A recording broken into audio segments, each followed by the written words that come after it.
I tell you? You can click that.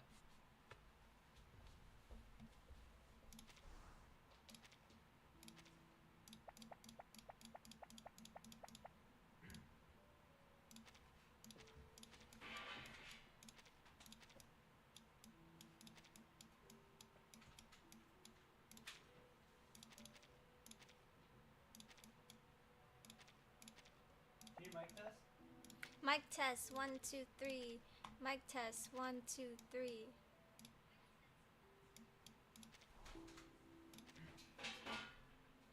Alright, start. Okay. Hello everyone! Welcome to another Reverse 1999 stream. Right now I'm just doing my dailies. So let me finish it. Today we are going to start the new update, which is 3.3, the campaign's tale. Oh, I forgot that I redecorated this. I just kind of have everything all in everywhere. Anyways, but yes. Also, we finally pulled for her. She tried to escape me, but now she's here.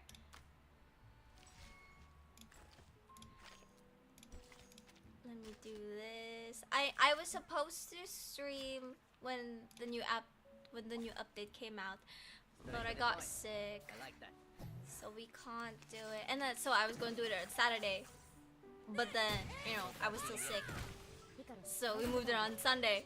Still sick. So now, see? I'm the worst streamer ever. Keep pushing the days I stream. So we are going to try, since I have no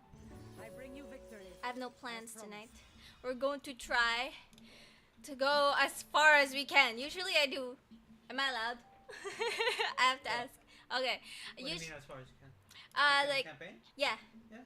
Okay, good. So, cause like usually I stop after 5. Wait, did I already finish her thing? Try to go Yes, for I 10. did. Okay, we could try to go for 10 or That's your more. maximum. Who knows? We'll see. But oh, The stars are so bright I can't sleep. That's why I'm here. girl, you can't sleep because you don't want to sleep. Anyways, usually I go for just 5 chapters and I call it a day. But today we're gonna try to see how far we can go. Cause I am so behind. Everybody already finished it. Everybody's already making content about it. I don't know what's going on. As promised. So I can't make content yet because I don't know the story. So let us. How many pulls do you have? I have 50 something. Oh, I'm missing one. Don't worry. This is what I do. I'm trying to build her. You'll always Oh, feel that's at it? ease in my room, no matter the time. I'm trying to build her for Barrow because we are getting Marsha. We're gonna pull for Marsha today as well. I have enough-ish. And you know what? We're gonna get this. But not today. But we will get it. I want a new skin for Medpoc. And I love Medpoc, so. Okay, I think that's it. So right now I have 64, actually.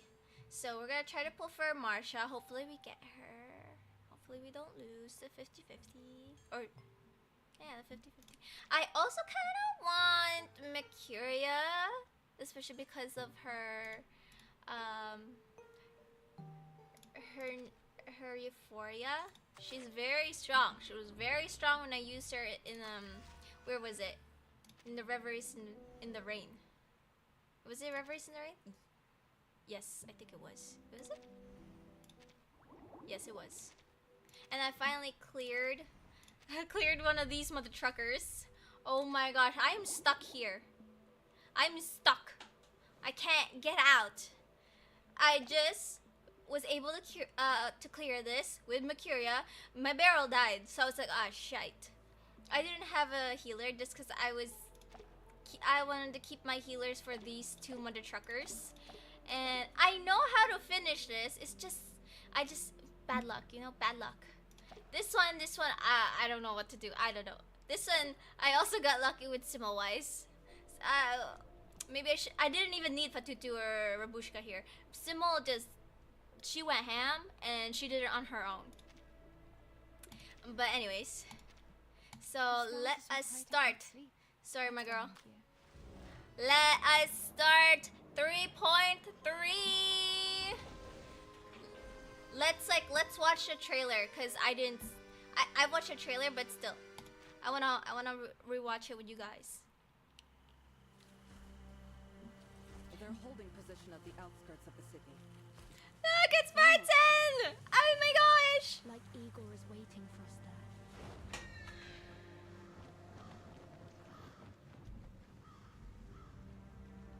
Last time, the last story. Blood. Okay, hold on. You know, let's watch first. So much killing. Haven't you had enough?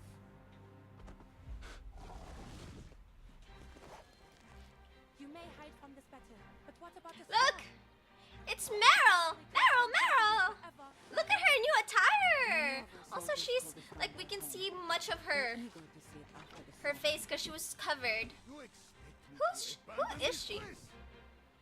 But we don't belong to this era. The Cavalry Corps cannot intervene in local conflicts. You have 2 weeks to withdraw. I can show you what Earth left behind, Timekeeper. Why help us? Mm-hmm. To atone for our sins. You killed your people. I don't know if I can get behind Igor. For that, I'll need your help too.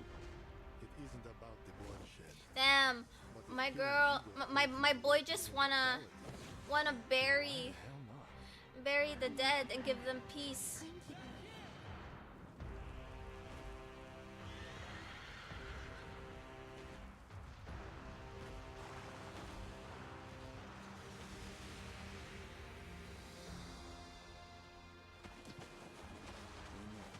The age of cavalry is over. Tales of chivalry have come and gone. My girl! We can still fight.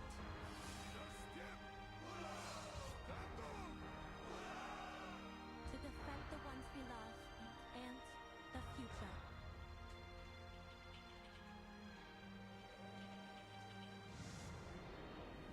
Damn. Now let's get ready.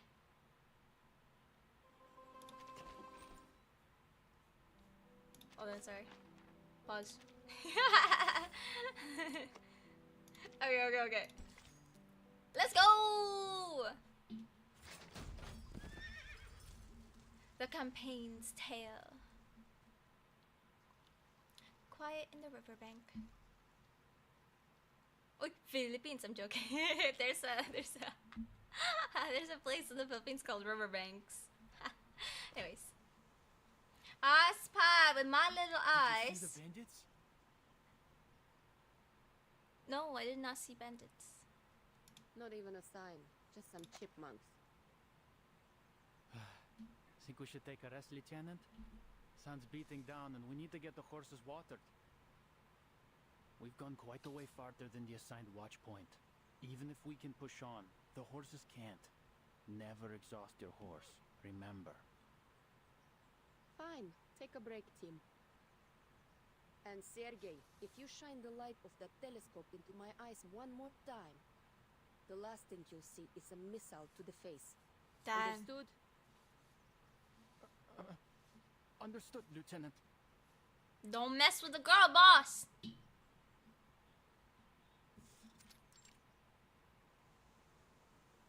Lieutenant Lilia retracts the telescope and hands it to Sergei.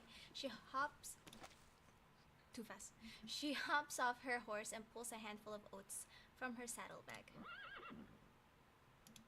I love how even the horse has a little icon right here. The horse snorts as it eats, then nudges Lilia's neck affectionately with its nose. Hey, soldier, you want some more? Just as she reaches for more feed, Sergei leans in. This your first time riding this horse, Lieutenant? She's used to riding. What does she ride? Was it missiles? She rides missiles, right? Yeah. It's been so long since I've seen Lilia as well. Yeah, he's a hungry fella. No, he's just greedy. Uses the same trick on all the new riders. If he wants something else to eat, he'll have to find it himself. Oh, little liar. You heard him. No more oats for you. Go get some water. Lilia pats its neck a little harder. Denied another bite, the horse lowers its head before giving Sergei a dejected snort. Leave him to me, Lieutenant. The horse just wants to eat. Let him be greedy. I bet y'all eat like pigs too. During celebrations. Another soldier steps forward, unfastens the flying broomstick from its saddle, and leads the disgruntled horse down to the river for a drink. Lilia sets the broom down beside her. In the unseasonably warm air, she catches a dry scent, sharp with river water and warm wood.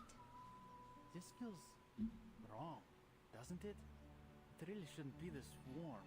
Ever seen a November like this, Lieutenant? Yeah, but on the other side of the world. This is weird for sure. Usually, the snow would be thick by now. But this feels like early autumn still. Climate change. Should be spring by now, but it's still snowing. Here in Canada, that is. The newly enlisted cavalryman lifts a hand to wipe the sweat from his forehead, then points to the river, its surface glowing with a greenish light. The dawn would usually be frozen over in the shallower parts too. We'd be able to walk right over it. The meander's just a little farther. Berigrad would be too, if we could just cross it.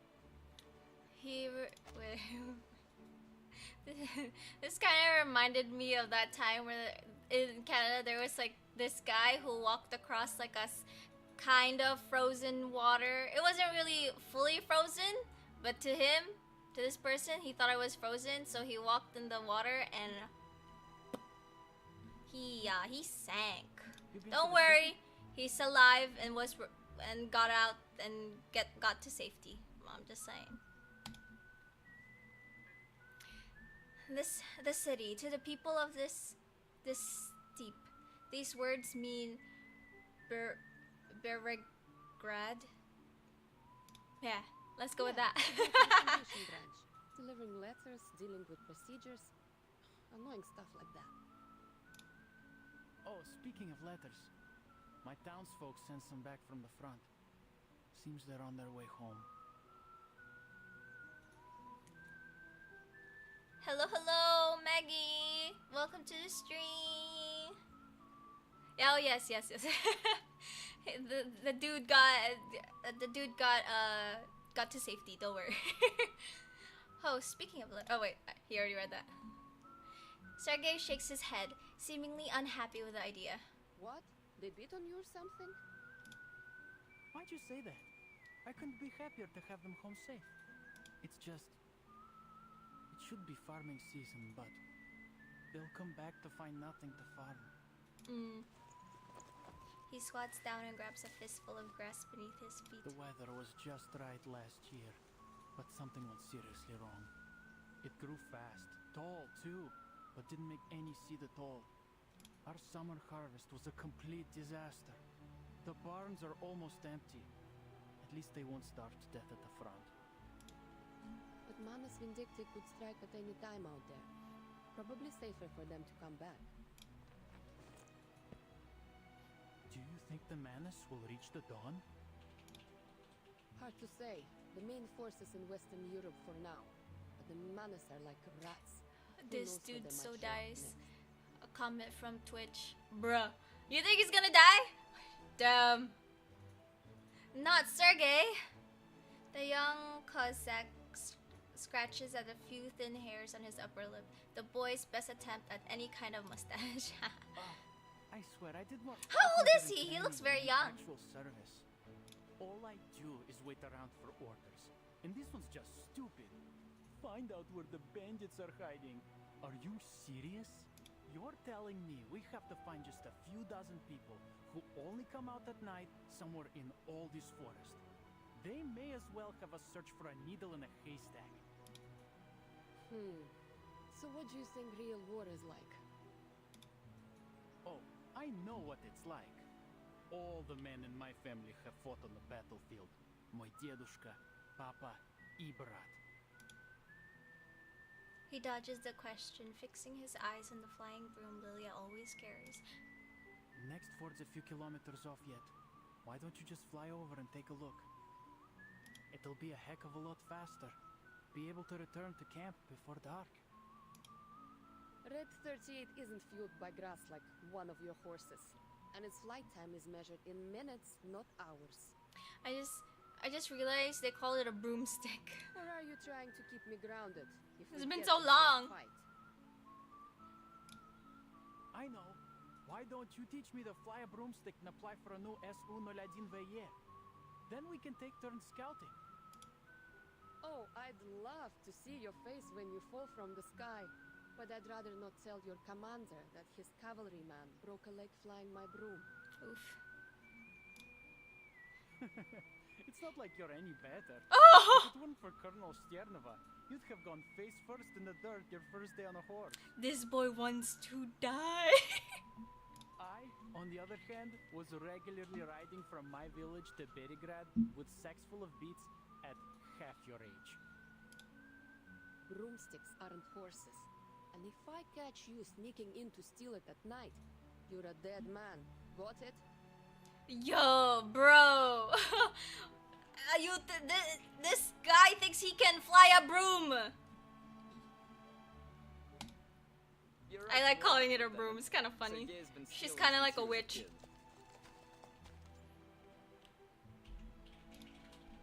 The cavalryman returns with the horse just in time to join the verbal beating. Just last year he tried to nab our fishnet. My dedushka caught him, of course. Nearly broke Sergei's hand when he wrestled it from him. The goal. Yeah, you're not that guy, pal. You're not that guy. Nice try, though. Maybe you're trying. Maybe you don't. Maybe he's trying to flirt with her. Who knows? We don't know. I don't know. The other cavalryman bursts into laughter at Sergei's face, flushes beet red. He turns away but barks a hasty rebuttal. Shut up.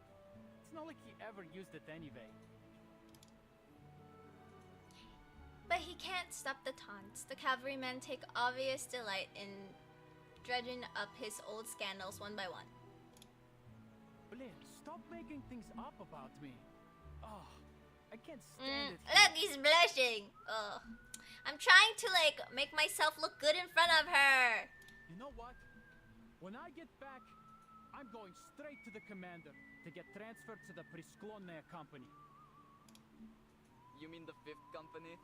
Isn't their commander your old rival in love? Oh my gosh, this poor guy. Even louder laughter erupts from the Cossacks. Ignoring their rowdy banter, Lilia lifts her gaze to the heavy clouds drifting beyond the river like white fortresses floating in the sky. Dry, warm air seeps across the plain, driving the floating castles forward and tugging at Lilia's sweat-soaked hair. Already sweating. This heat's not normal. No one in the Foundation got the time to look into this? Maybe they'll send Vertin. That wouldn't be so bad. Give my girl a break! She's only 16! Her eyes are drawn to the merging line between earth and sky, a view she could never have seen from the Foundation, hidden away in the mountains. Then along the slope back... Oh. The music disappeared. Is something gonna happen? Already? This is only part 1.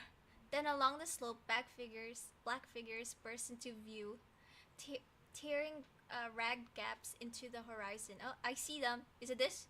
Or am I crazy? Are these just trees? Huh? Sergei! Someone call me? Me! You got the telescope, right? Hand it over. What's that, Lieutenant? I can't hear you. Huh? I'm standing right next to you, my dude. I said. Oh, I knew it! Ah, I knew it! A bullet tears through Sergei. Sergei! Oh my gosh! Is he actually gonna die? The price for a moment of carelessness. Lynn. Oh my gosh! Somebody send help! Marsha! Before the cavalryman can even react, Sergei has collapsed onto his back. The plane explodes into gunfire, screaming horses and panic shouts. Among the chaos, Red 38 roars to life. Damn. Dino Neo on Twitch. You're correct. Well, we don't know if he's actually dead. He just got hurt. Lilia kicks off, circling low to draw the enemy's fire. Bandits! Across the river! Sasha, get Sergei behind the rocks. The rest of you cover fire in this direction. Empty a clip and mount your horses. Copy. What about you, Lieutenant? Don't worry about me. I'll take a little trip to their rear. Stand back! Wouldn't want to swallow my exhaust. I can fly. I'm good. I actually can, like, get out of here if I wanted to. Let's see what Ah! you got. Second later, the battle tested the broomstick soars 100 feet in the air, effortlessly carrying its pilot over her enemies. How do we read this again? I forgot. SU1. SU1B? I'll call it the broomstick. Ah! Wow. I kind of want to use this team. But should we use a different team? I mean, my team is low level. Okay, let's use something else. I know it says it's recommended this, but I always use her, so... I will satisfy your every need. Oh, thank you. Can't wait. Me? Is everyone else dead? I bet you're gonna die, so maybe not you. Or no. The battlefield is ever changing. Where's Herbushka? Fangs out, time to feast. There we go. Anyone queasy seeing blood?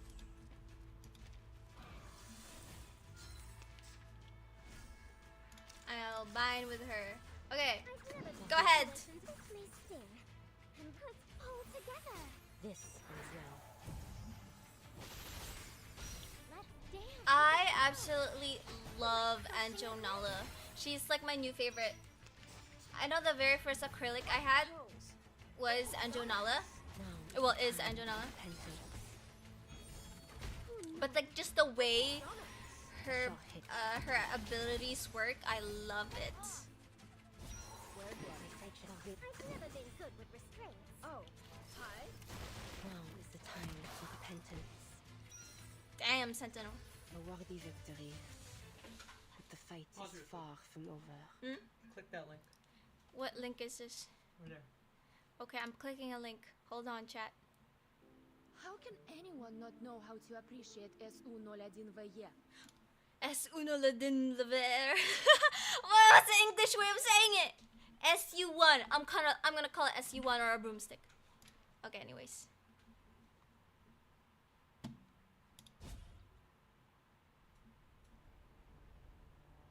The brief exchange of fire ends quickly under air superiority. The riverside grows quiet again. Lilia hovers above, keeping a bird's eye view of the area. Bandits down, last three heading north. Looks like they're taking cover in the woods. Only one injured and Sasha's with him. Nothing to worry about there. Rest are headed to the fort. They can deal with the down too. Lilia turns in the direction of the fleeing bandits. I love the watercolor aesthetic. I'll find their hideout. The shadow of the trees may veil the ground below, but they cannot stop the eagle that soars above. Oh my gosh. What is it? The music. It changed. Again. Most of the yellowing leaves have been swept away by the autumn wind, leaving their slender branches thrusting out in all directions, like a sparse web sprung up into the sky. Come on. Can't you run faster? Wasting my time. For a pilot accustomed to the high speed of the SU-1, this haunt is closer to herding At livestock. this rate, I'll have time to spare for a drink.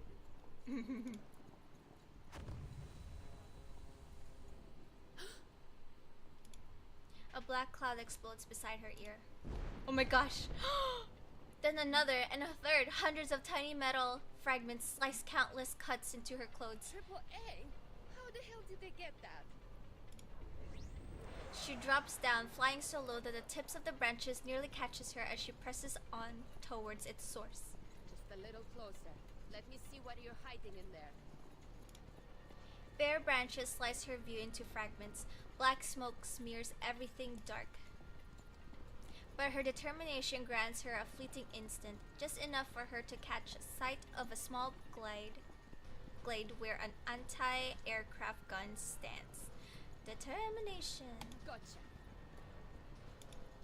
She pulls the SU-1 upwards, driving it into the heavy clouds at a near vertical angle. Weapons not from this era.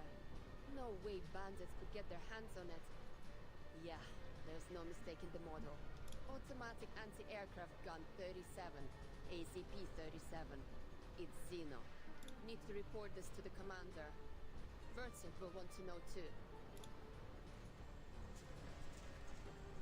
Eek! Huh?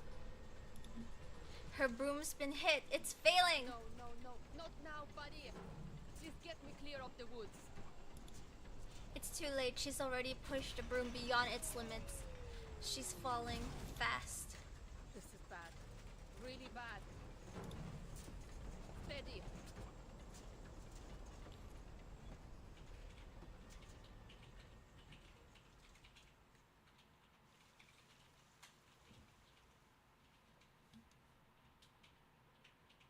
She's okay, everybody. Don't worry.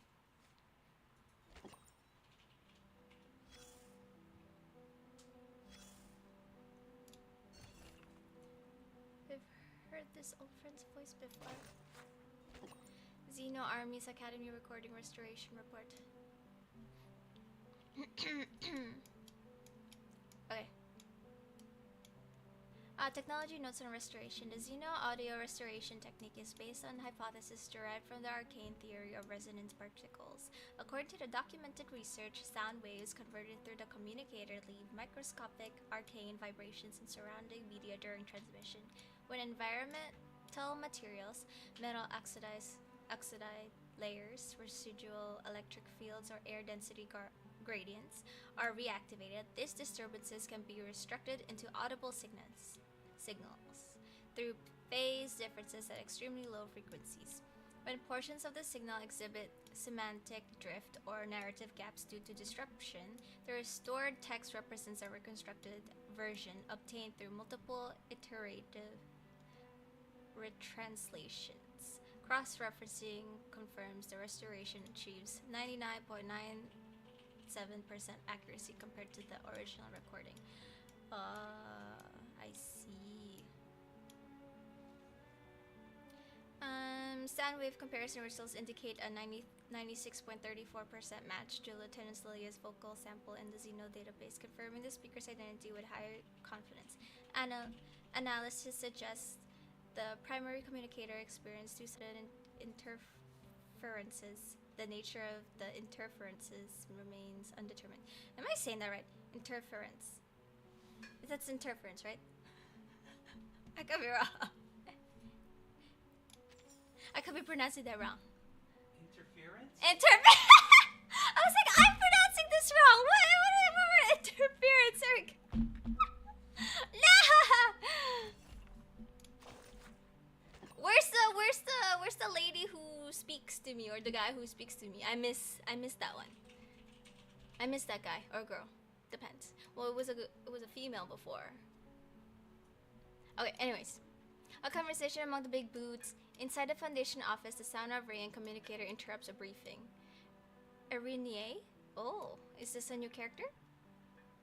Don't know. Glances at device, a direct line to Xeno headquarters. He nods, signaling the committee member to wrap up mid-report. Once the door closes, he picks up. Some here, according to Ivan's report, the cavalry has been harassed by bandits for weeks. Oh, are these bandits connected to Manus? No evidence of that. More like a mix of local warlords and scattered gangs, though a couple of the rapid growing fractions seem suspicious. Have your people maintain surveillance? Contact the Foundation the moment anything develops. We'll send reinforcements. Irene, is it Irene? I'll call her Irene. Or he. Is rarely this cooperative, but some knows he can't stake the entire Steve's fate on so-called reinforcements. No need, Ivan has enough manpower. Assuming the cavalry corps can be fully trusted, I look into Commander Ivan. He was a trusted subordinate to that former admiral. Plus, I heard they're both from the Don River region. I will handle him. Some firmly cuts off his attempt at political maneuvering. I hope you understand that the Don River region is a critical component of the Foundation's strategy. To ensure downstream stability and the safety of our new recruits, supporting the Cavalry Corps is our top priority.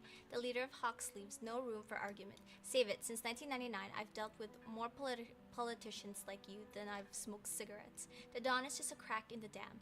What really matters is the line of battle along the Black Sea and the Baltic Sea, right? Stay in touch, Admiral. After the call ends, Irene.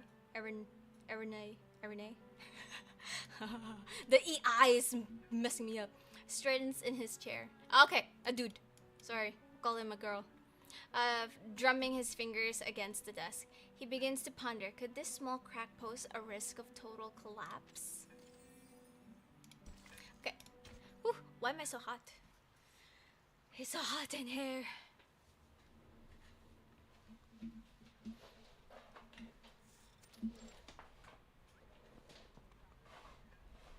You can have it too. We can like trade. Downstream of the Dawn, on a stretch of flat meadow, a camp rises from mud-packed earth and stacked logs. It's no grand fortress, but it's enough to shelter an army at rest. Xeno Cavalry Commander Ivan Ivanovich, pronunciation sucks, but oh well, sorry, Burakov, stands tall and broad, watching the recruits drill their formations. Ah, this is Ivan. Ivan or Avon? No, not Ivan. Commander. Sternova. Ah, I love her name! With her usual brief greeting, Xeno Cavalry Chief of Staff Sabina Sternova approaches. Yes, Sabina. You've left the war room. Any commands? Is she gonna be playable? Just catching a breath. That stuffy air will be the death of me. Besides, a little more time among the pups won't hurt. Keep their spines straight and their commanding officers facing their minds. I think they know your face already. After all, many only joined the cavalry after you gave that speech in the village. Ah, Rovka. Tell me, Sabina, did the pups bring any news? From Miss Galina? She's fine. She says she wants to see you again at your convenience. There are no great rides ahead for now. I'll find the time to visit her. If this golden famine continues to gnaw at us, the dawn will be no home for her. No winter, no crops. The steppe has turned her most brutal. I will find a way to persuade her to leave. We reported the famine to the Foundation long ago. But there's still no sign of their investigators. This is far from the heart of the war. And with the Foundation so short on manpower, we're just dust on their boots.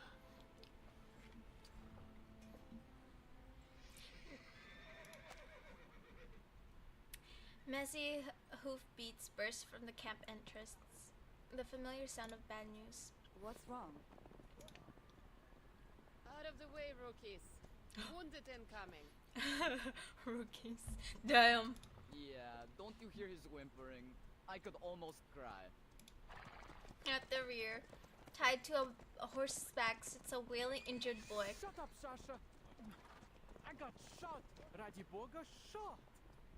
Ah! Больно! Я больше никогда не смогу ходить! Yeah, he's just a boy. Oh my goodness, he's so funny. The soldiers quickly cleared the way for the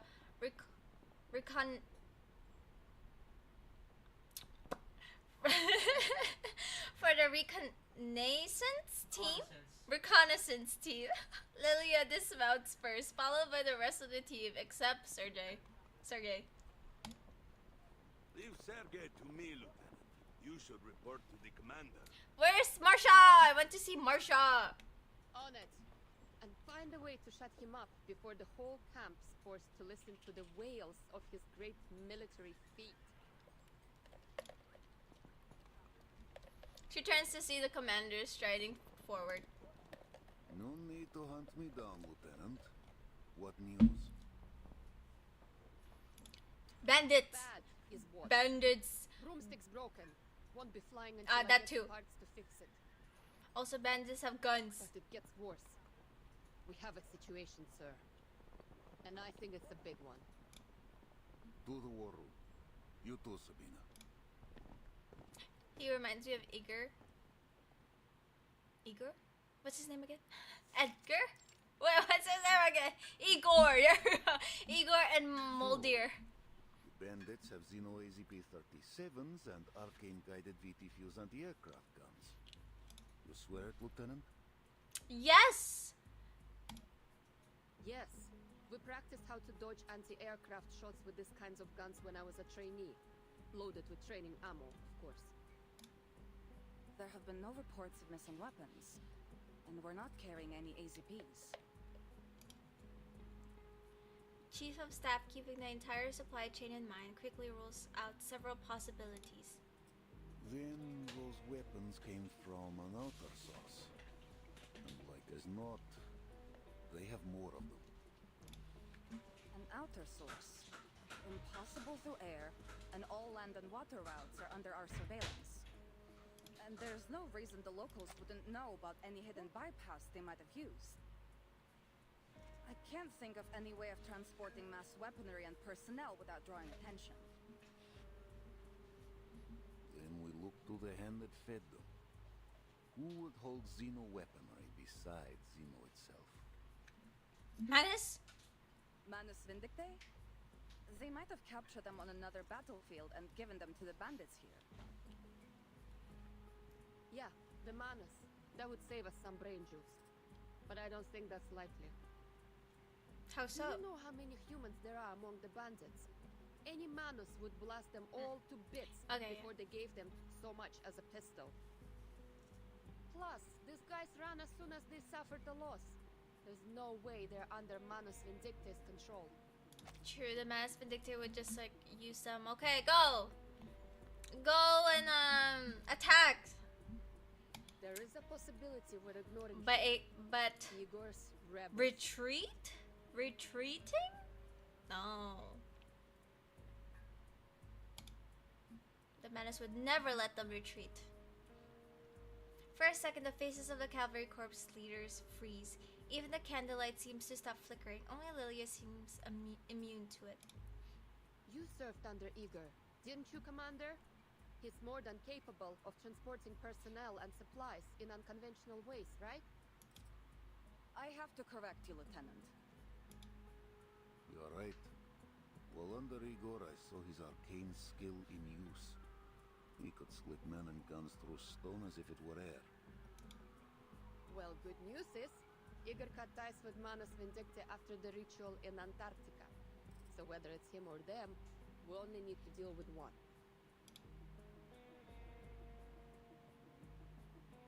News like this cannot lift the iron gray shadow sitting beneath the commander's eyes. If it is Igor, the questions only grow. Why bring this Griffin Legion of his to Beregrad, so far from the front? Even if he seeks something here, Why ride with bandits? He never Excuse stomached me. their filth before. Is it supplies he wants? But the golden famine grapes the entire basin. Or is this all by his hand? His questions quickly trail off into agitated muttering. He stops himself before more can leave his lips. I'll send word to headquarters. Intelligence should reach a more solid conclusion. Sabina, double the patrols. I want eyes on the woods at all times. Yes, sir. She's so beautiful. Lieutenant Lilia, since horsemanship is not your expertise, you'll remain at camp until your broomstick is mended. That's an order. Lilia almost defends her riding skills but quickly swallows her words. All right. Understood.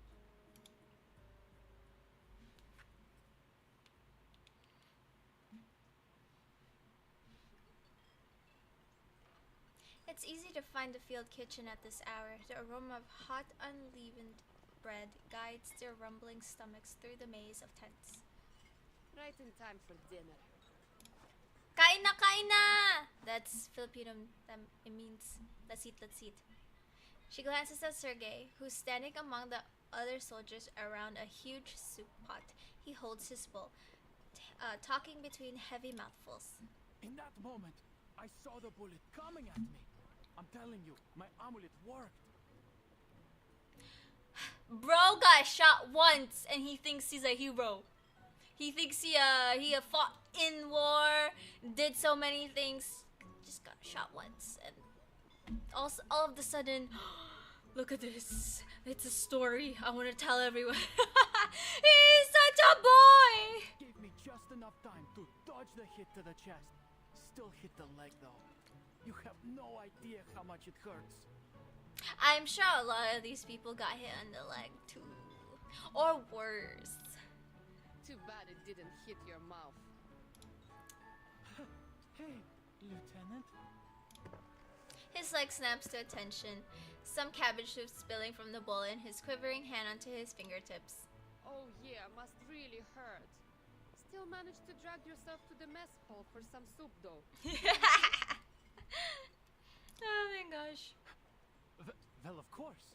It'll take more than a bullet to take me down. Speaking of soup, You were whining the entire time they were trying to drag your ass back to camp to get you medical attention. He raises the bowl in his hand. Inside a few measly scraps of cabbage float around a single soaked scrap of bread. look at this stuff. We're soldiers, not rabbits.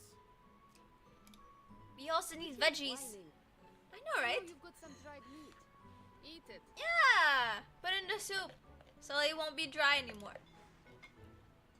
Lilia grabs a piece of bread from the table and spoons herself a bowl of soup. The thin cabbage leaves sink to the bottom of the bowl like damp gauze. Like everyone else, she dips the dry, unleavened bread into her soup to soften it. Sergei hands her some dried meat, then pulls a bottle from behind his back. The liquid inside is clear, seemingly harmless. Here, have some, Lieutenant. It better be water. Not bad. It's not water. So, what was it? How come the bandits have something powerful enough to shoot you down? Don't know how, don't know why. Nobody does. Well, it isn't hard to guess. They're obviously going to rob the villages. Wait. This is bad. All the young and fit have gone to war. They won't be able to defend themselves. For a moment, a dark cloud falls upon his face, but soon it lightened up another idea. Hey, no orders this afternoon, right? Want to go fishing with me? I'm going to the river. Bless his soul. Now, you forget that bullet so quick. I know a safe place where we can fish, and I've got the amulet. An No bullet that amulet? can kill me. No, I feel like he will die. You're not going to tell me you're full after that sorry excuse for a soup, are you? There may not be any crops, but I bet there are still plenty of fish in the river. Lilia checks Sergei's allegedly shot leg. Weren't you just wailing about your leg a few hours ago? It's no big deal. Are you really trying to risk Lilia right now, my boy? He finishes the last of his food, drops the bowl, and jogs away. Shot in the leg. More like scratched. Oh, so it just kind of grazed?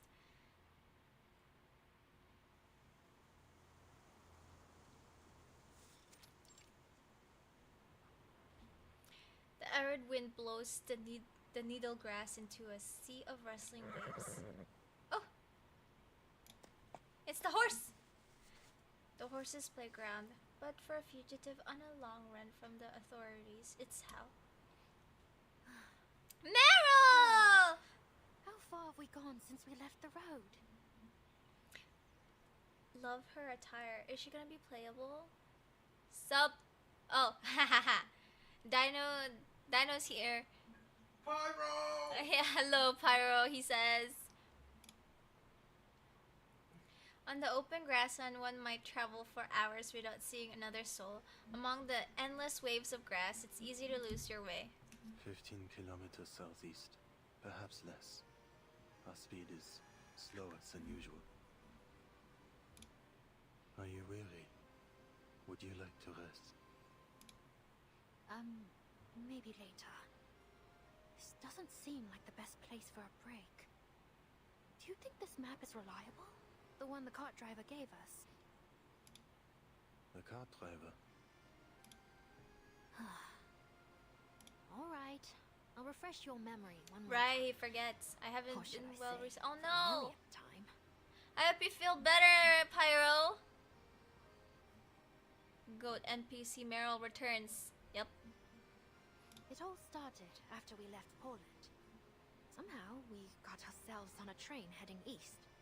The one full of Czechoslovakians. Memories of you insisting they let us aboard the train because you can avoid the soldiers in black in the east come to mind.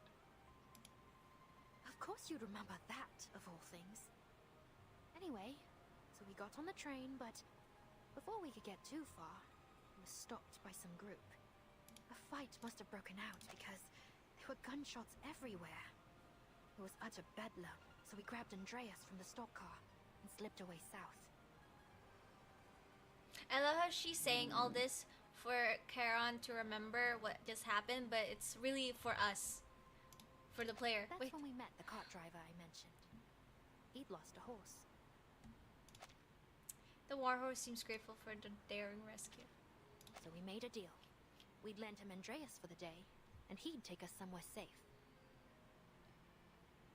Then he has fulfilled his promise. This is indeed a peaceful and safe place. Hardly. We're in the middle of bloody nowhere. If we can't find people soon, we'll... No, I'll starve to death.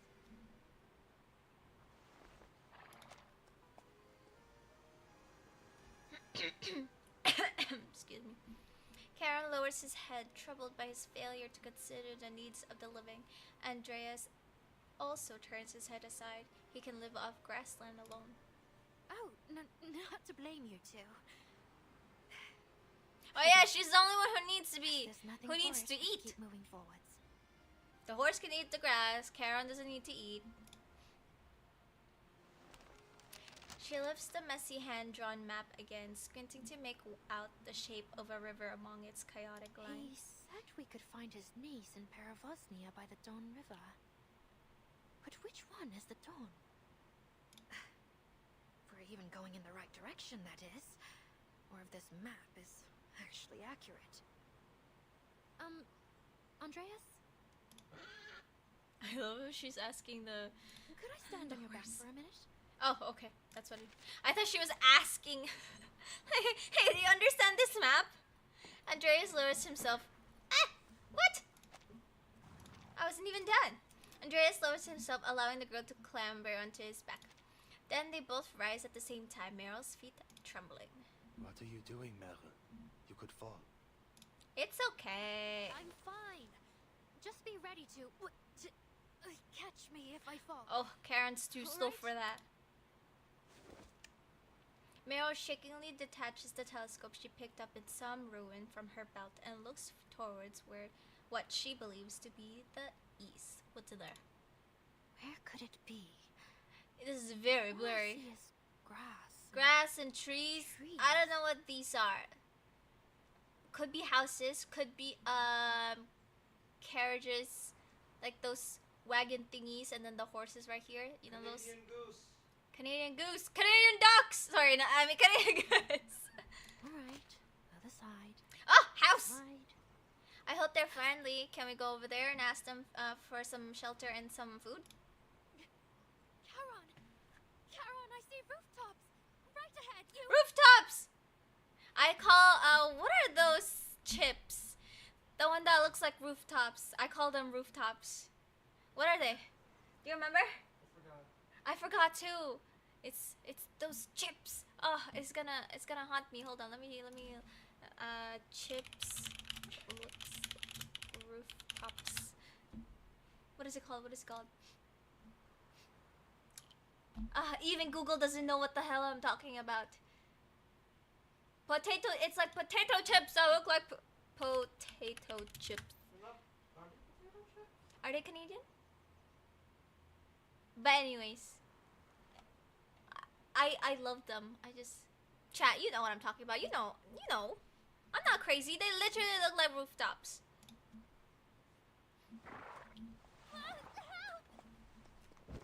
Oh my gosh. She hops in excitement and, as expected, loses her balance. Oh, Meryl.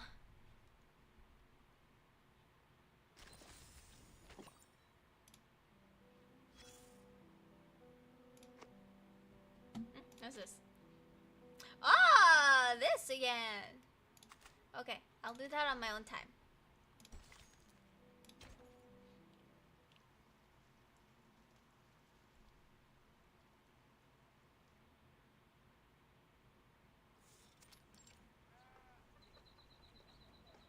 You fell off your horse? I wouldn't worry. I bet even the mighty Atman has fallen once or twice. I thankfully have never fallen off a horse, because that's gonna hurt. And I am so small. I could probably die. The young man in uniform comes to the tall, fruitless pear tree Meryl is seated under and offers her a bowl of steamed rice mixed with wheat. She gazes at him longingly. Here you are. Thanks again for helping my uncle with his car. I know it's not much, but this is all we have right now. It's okay. Thank you, though. Ew, Mr. Sentivality. That is not my name. My name is Meryl. This is literally me. She reaches out a hand and pulls it back awkwardly. I'm sorry. I thought I heard you had a strong harvest this year. The past few years were good, it's true. People had to leave to fight. The land still blessed us. Meryl? Meryl? Yeah, Meryl had a glow up. She looks more mature, and we can see most of her face. I know, cause like she was wearing her uniform. But this year has been strange. Certainly the winter. Soon after planting, the wheat grew wild. The fields are gold, yes, but there is no grain. She better be a 5-star. Even as he speaks of the failed crops, he still hands the bowl to Meryl. Eat. You look starving. I've enlisted with the cavalry. There'll be plenty enough food for me there. Damn. The cavalry? The Xeno cavalry.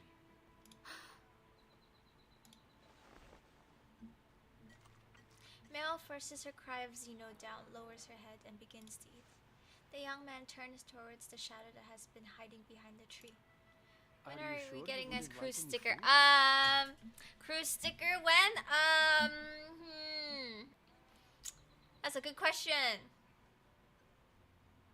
Eventually. Maybe on the channel's anniversary or something, somewhere in September. Who knows? We'll see.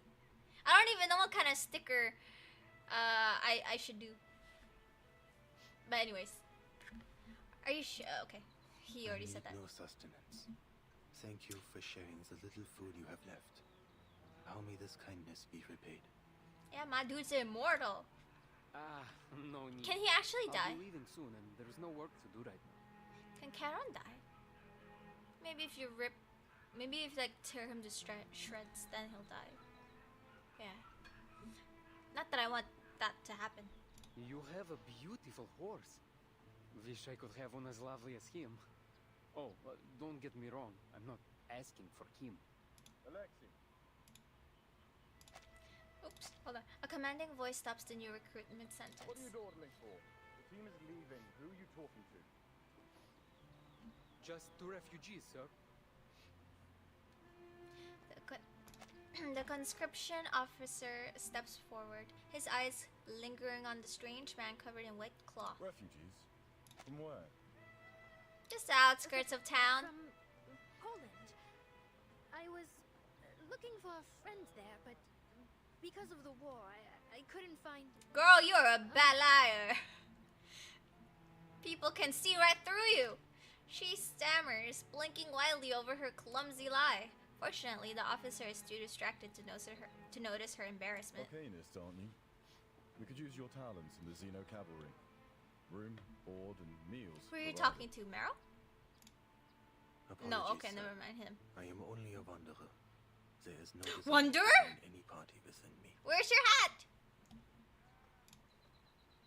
And I don't have any talents at all, officer. Sir, I can't even hold a gun. Yeah, right, girl. I know you can. Another lie erupts from her, another bid to escape desperate times, but the conscription officer takes no interest. Then you'd better leave soon. This place is crawling with bandits. Yes, officer. Brigands, raiders, ruffians. Thugs, Something poison turning ivy, your way here. quicksand, cannibals, and Gods. snakes.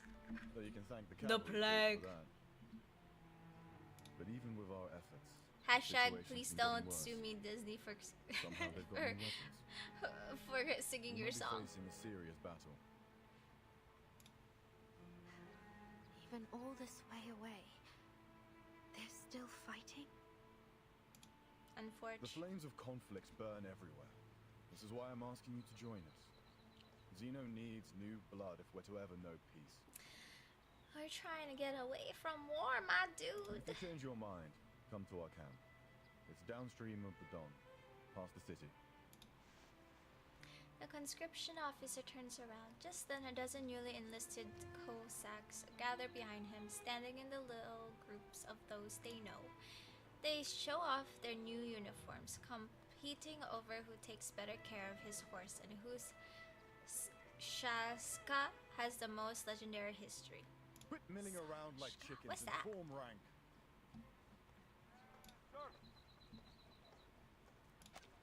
A fully armed cavalryman gallops in from outside the village, plunging himself between the panicking ranks of recruits. Half of his body is smeared dark with blood, the horse beneath him snorting heavily. Bandit cavalry incoming, the size of a platoon. What do we do? Can you still ride? Yes, sir!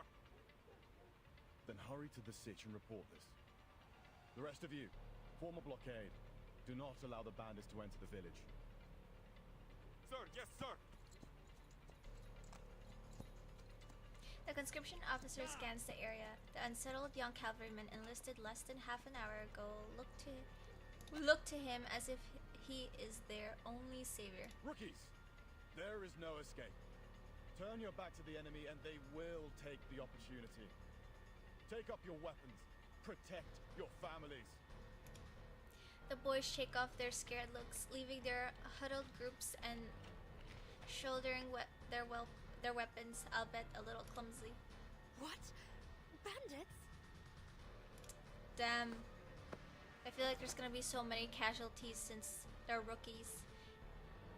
As Meryl's mind goes blank, she feels Karen press the rein into her hands. Let Andreas take you. Leave here, Meren. What? What about you? Is he gonna help? I'll just run off when danger comes. That is Run. what you said. Do not waste any more time. Run off? Sir, you sure you're gonna run? I haven't seen you run! You probably run like a snail. I don't even know where to... Downstream of the Don River, like the officer said. Now go.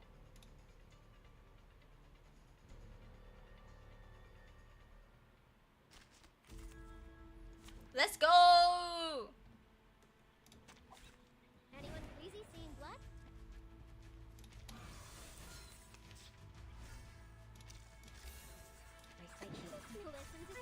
A little break. A little nice break. Oh, hello, my shadowy friend. I shall favor this. Oh no, I'm losing my patience. I shall hit. I'm losing my patience. Now is the time for repentance. Is that a hand? The enemies of peace shall be stamped out. Freaking donuts. I love Medpop's lines. It's so funny. Maximize the what is it? Maximize the value of dumbasses. I shall hit. Yeah. Vampires don't just thirst for blood. We They crave victory too. Cute.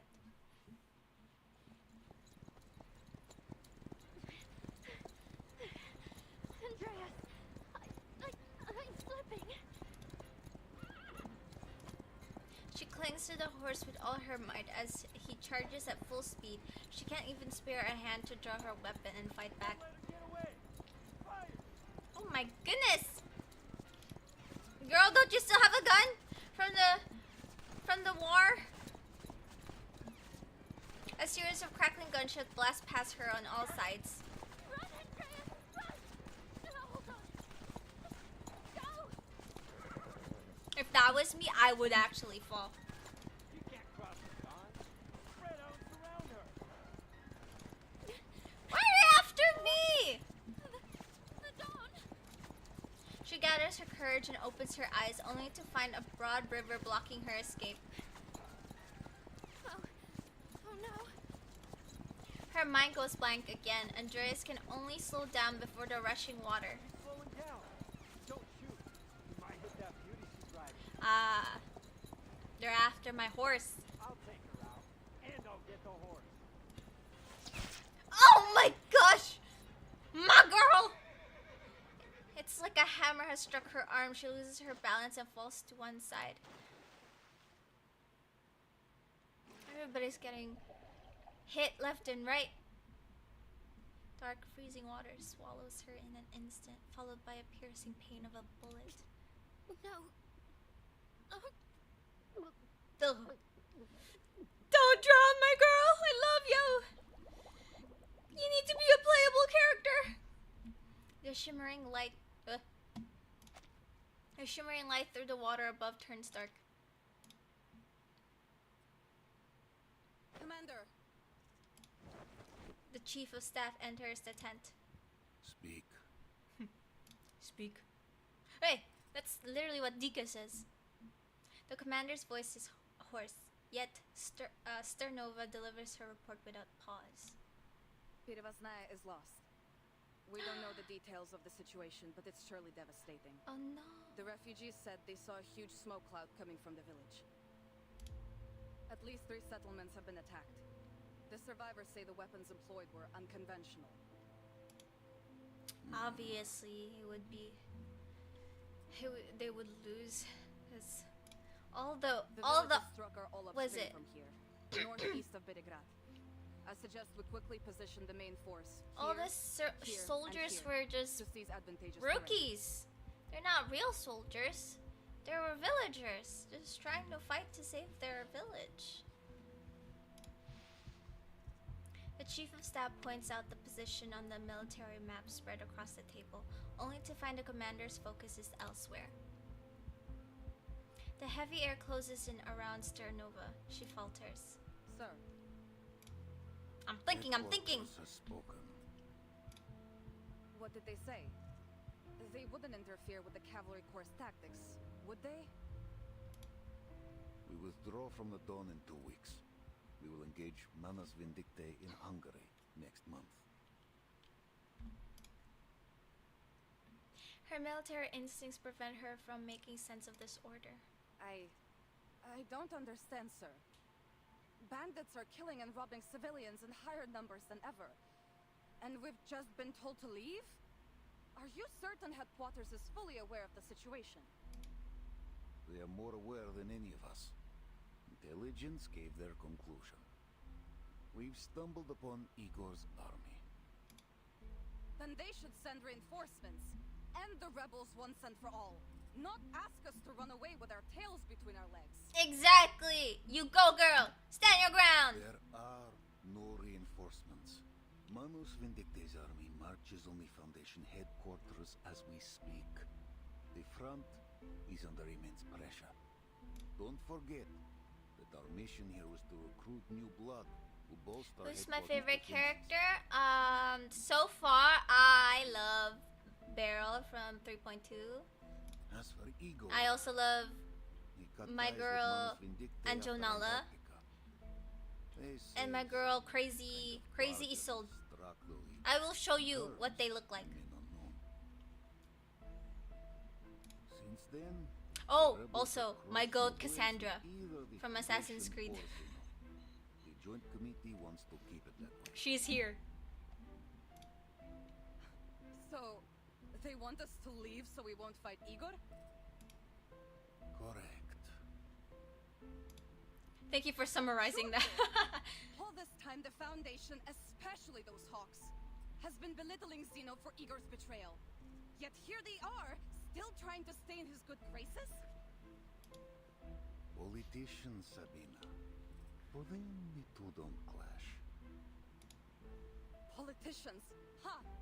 I'm sick to death of the conniving bastards. To hell with the Foundation, to hell with those ridiculous bird parties, to hell with Irenai, and to hell with... Irenai. Sabina, The hint of warning in his tone fails to stop her. Their lapdog Lilia. Oh. Her support? Don't make me laugh. I know why they sent her. She's both Xeno and Foundation. Her file says loyalty guaranteed after investigation. Her loyalty lies with Vertin, ma'am. Don't get it twisted. She's a surveillant. A Foundation babysitter, monitoring you, me, everyone. So the Dawn doesn't become the next Sao Paulo. Oh. Trauma. It's an insult. A So many people humiliation. died. So many Xeno soldiers should died. never have to yield to those so-called hawks. Colonel Sabina Sternova, have you lost your senses? His gentle warning proving ineffective, the commander turns to harsh reprimand. Do you accuse Lieutenant Lilia based on proof? Or only because of her ties to the Foundation? The commander purses his lips, his jaw grinding as if he were chewing on a piece of steel. He bends down, draws out a crumpled letter, and passes it across the table. Sternova takes it, her brows knitting together.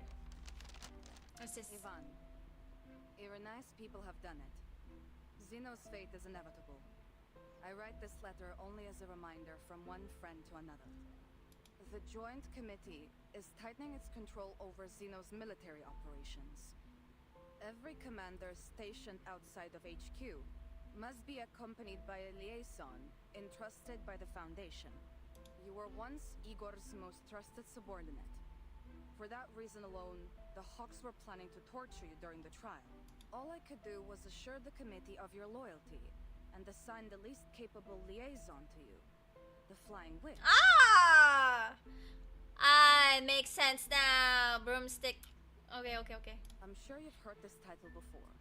She has no interest in See, politics, I'm learning slash never rides a relearning horse because it's been unless so forced long. to, and in many ways shares your temperament. And I don't even know if I don't remember anybody calling her the Flying Witch from previous chapters. Maybe I missed something, but I don't know. That said, ensure you strictly follow every order, both from Xeno and the Foundation. We must be smart. The burden on you is much heavier than you realize. Do not embarrass us. Som. The letter is set down. Silence falls. After a few heartbeats, muffled shout carry through the canvas. The Cossacks are struggling with a fierce horse. I'll begin preparations for the withdrawal, if that is your order. Damn, what about all the villagers? Commander lets out a long, weary sigh. Orders are to assemble all cavalrymen in Belgrade. We hold the city for 2 weeks. Then, we withdraw. We're withdrawing anyway. Why risk the 2 weeks? For the safety of the Timekeeper. The Timekeeper?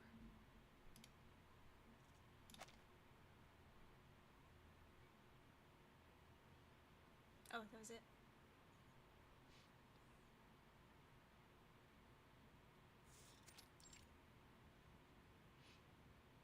We've contacted the cavalry corps in the downriver basin. Lieutenant Lydia's communication device was damaged during the battle, but she has returned to her post safely. That's relief. Burton! However, according to her report, it's all but confirmed that Igor's rebels have I shown want a up at the Burton Eastern plush. Front. Or can I get Burton, some? is it possible to delay your plans to travel to Belgrade? A conflict is highly likely to break out there. There's no need to hide intel from the trusted few.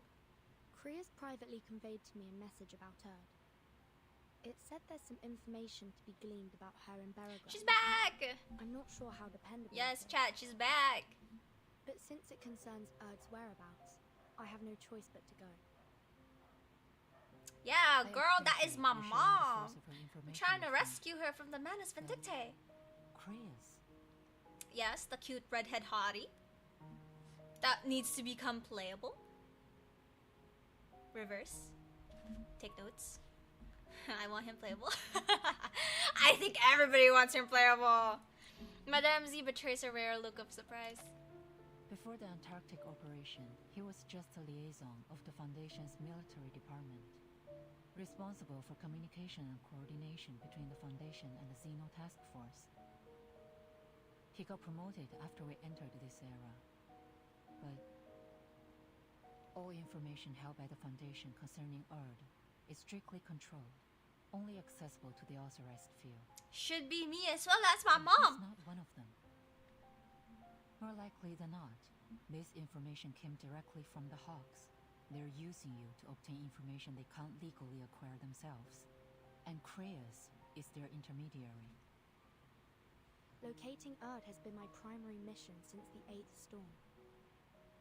A mission that may prove useful to the Foundation, don't you think? If this information really does help you find Erd, then yes, it would be good news for everyone, no matter their affiliation. But in the Hawks' eyes, you'd owe them one. They might hold this over you if and when the time comes for you to choose a side.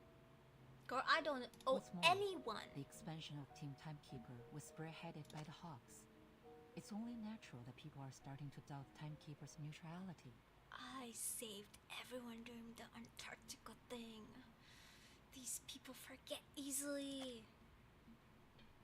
Madame Z's voice is gentle but persuasive. She sincerely hopes the young lady before her will not be drawn into the whirlpool of politics. Don't worry, I'll try to. I know you have no I have political no interest in inclinations, politics. But the Hawks are creating an image that you are working with them. I'm not saying this to stop you, Burton. I simply want to keep you abreast of what's happening inside Foundation. Thank you, Madam Z.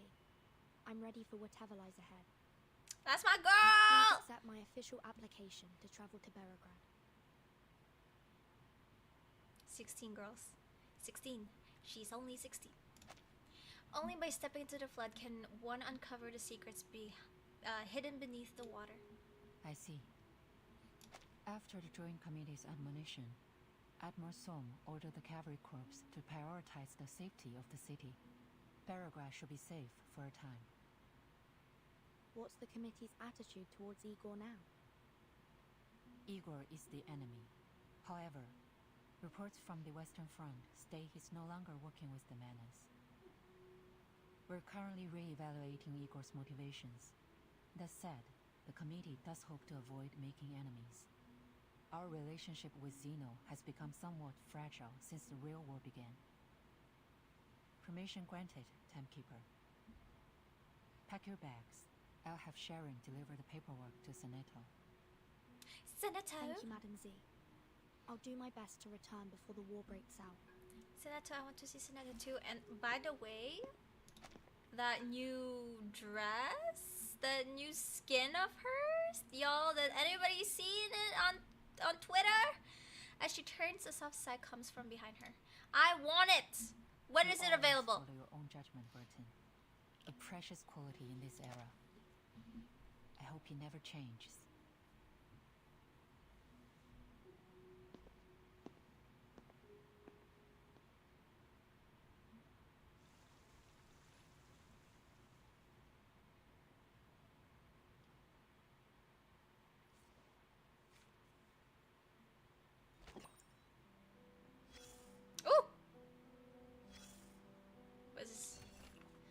Whether friend or foe, it never hurts to understand them first. Whose letter is this? Oh, dear Verton. A tea-scented letter. Ooh, what kind of tea? Hojicha? Or jasmine? Or what? Matcha? anyways.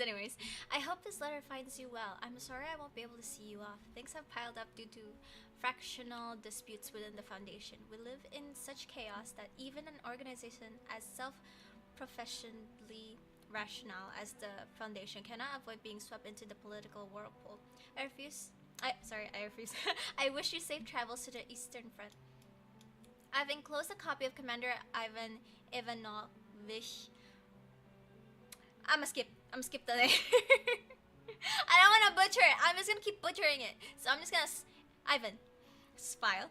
You're about to enter the jurisdiction of Zeno Cavalry Corps. Ivan and Igor have known each other since childhood. Both came from an old village downstream of the Don. Yet fate drove them apart along the same muddy roads. They once commanded two separate units within Zeno, nominally independent but with an unspoken understanding that lingered between them. Commander Ivan is difficult to gauge. According to the records, he's plain-spoken and awkward in social settings, which has earned him Admiral Som's high praise as a loyal and trustworthy man. However, I must caution you. Don't place complete trust in him. Hearts rust in wartime, especially those of soldiers who've endured betrayal and hard choices. Moreover, the bond between Ivan and Igor may pose hidden risks. In times like these, you'll have to weigh trust and suspicion for yourself. Winter is coming. To the dawn, the damp cold settles heavily over riverside cities this time of year. Along with the file, I've included several packets of ginger tea. Oh, how nice! I could use a ginger tea right now. My throat hurts. Steep in hot water and drink it helps ward off the chill. Stay in touch if you can. Safe travels, Zhang. Oh, how nice! Thank you. I'm not gonna lie, I don't remember who you are. We meet again. Oh, hello, old lady. Much of a surprise. Your move from the Western Front to the Eastern one is utterly predictable. Running around like a lost chick following after her mother hen, or really anything big enough to grab your attention. Sorry, I called you old lady. You kind of sound young. Will you ever learn to stand on your own? When will you grow up? She's more than just a mother. She's key to saving the world. That's what you're saying? I'm tired of it. Tired of sick jokes like this, with self-important ideologues bragging about securing a bright future for everyone. You hear any cheers or laughter? Nope. Because everyone who believed in their causes already died fighting for them. If you ask me, we should hang some of those big shots in public. It wouldn't bring peace, of course. But maybe the rest of us would feel a little relief. It was Madame. Oh, Madame Z! I was so used to calling her Madame Z that I didn't know that was her name. Oh, thank you, chat.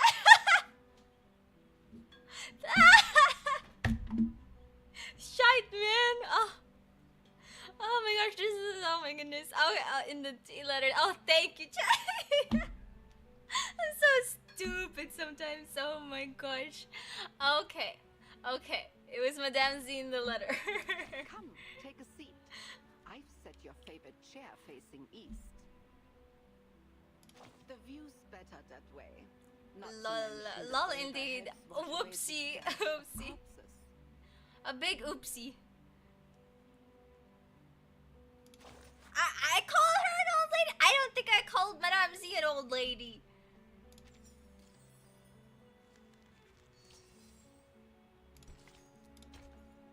Because I'm pretty sure it's the only thing that. Yeah, exactly. Yeah, that's true. Yeah, that's true, Maggie.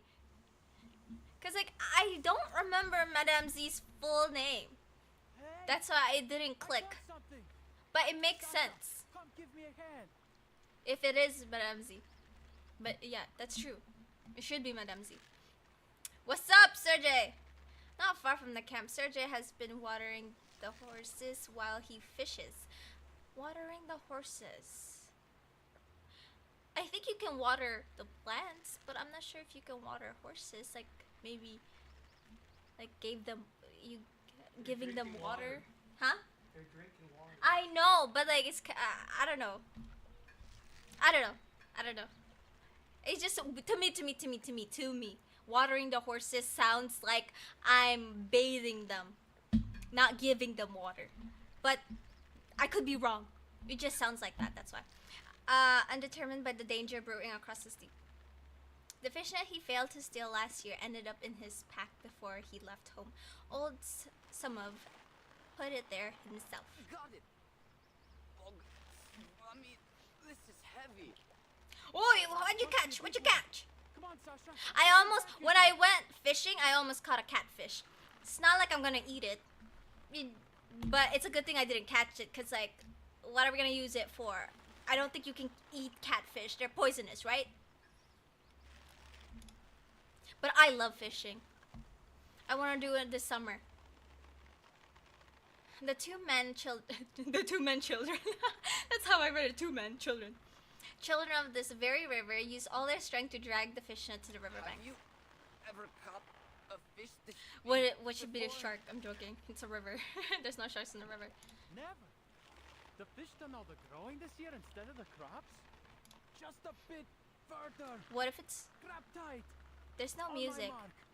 There's no Action. music. What if it's Va. What if it's something bad? 3. What if it's a missile? What if it's something metal? Or is it actually a fish? They stumble back as they finally hold the net ashore. Go check it out. I dare say even my dedushka has never seen fish so big.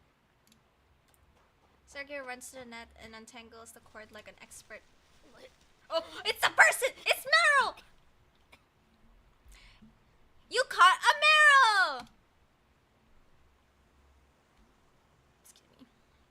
That's not the sound a fish would make. Huh? This is...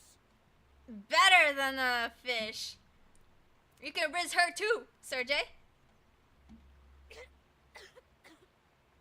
What kind of fish is it, Sergey? Sasha hurries over to join him. Sasha, it's a person. A person? Have you lost your mind? Don't just stand there. Help her. Blin, hurry up, will you? It's a living person. We have to take her to camp.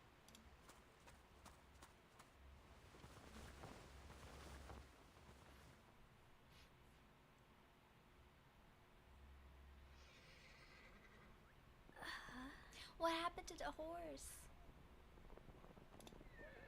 The sound of dozens of horses neighing at once echoes from somewhere far away. Andreas. Charon.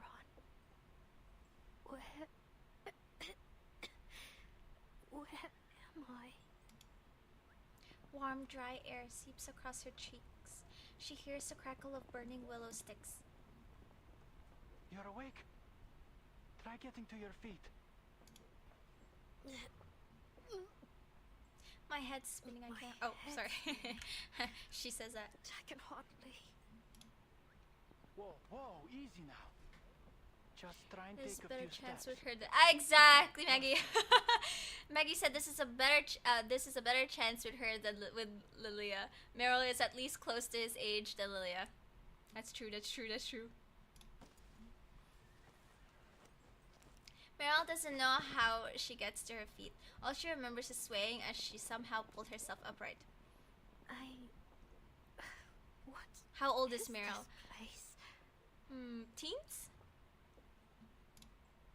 Relax. Or You're like in a Xeno Cavalry Corps camp. young adult? It's safe here. Lilia is 17? She is?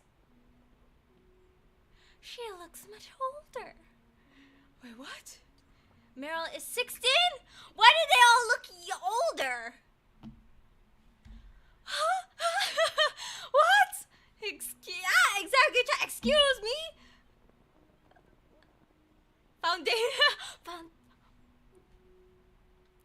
Foundation is using children to do their bidding and go to war and do this and do that.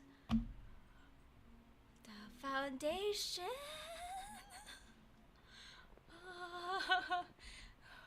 Oh my gosh. Xeno? I can't believe they're so young. She looks so... I think maybe because of the way she dresses and her behaviorism, like that she looks older to me, like at least young adult age. That's what she looks like to me. So is Lilia, because Lilia, when Vertin was young, Lilia looked a little bit like in her teenage years, so I assume now that Vertin is 16, Lilia would be much older. Lilia's 1 year older than Vertin. But in that thing, she looks... What? Oh. I don't know. Anyway, that name is like a hell-bent killer pursuing her to the ends of the earth. Have you checked Matilda? No, I have not checked Matilda, but I know Matilda is younger than Sonetto and Vertin. At least 1 year... Sorry, did I say older? I meant younger. 1 year younger? 2 years younger? I know they're younger. She's younger.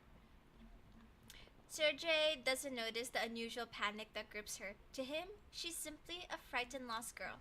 Meryl looks around and sees a soldier in a different uniform walking towards her.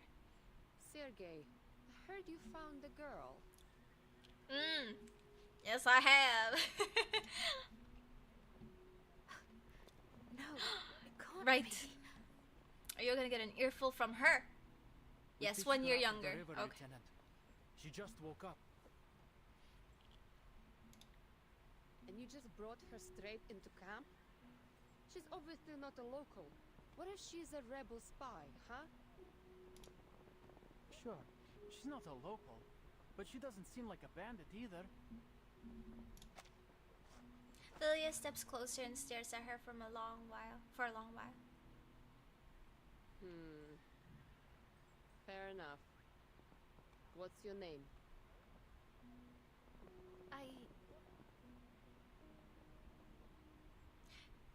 She falters before she can say the false name she created. Under Lieutenant Lilia's piercing gaze, the girl loses the courage to lie. Does Lillian actually not recognize her? Meryl. Meryl? Not from around here then. How'd you end Remember up she in the flew off? water? Pardon? She flew off before the Sentinel story? I thought she would, know her at least. I came Was seeking Lilia in Antarctica? refuge near the river. Huh? And then Was Lilia in Antarctica? I was chased by some people. No. Bandits or something. Oh. True. I just thought they would know each other because, you know, they're from the Foundation and stuff. I tried to escape, Xeno but and stuff. I fell off my horse and into the river. Hearing her tale of misfortune, Lilia shakes her head helplessly and turns to Sergei. Send her somewhere safe after she recovers.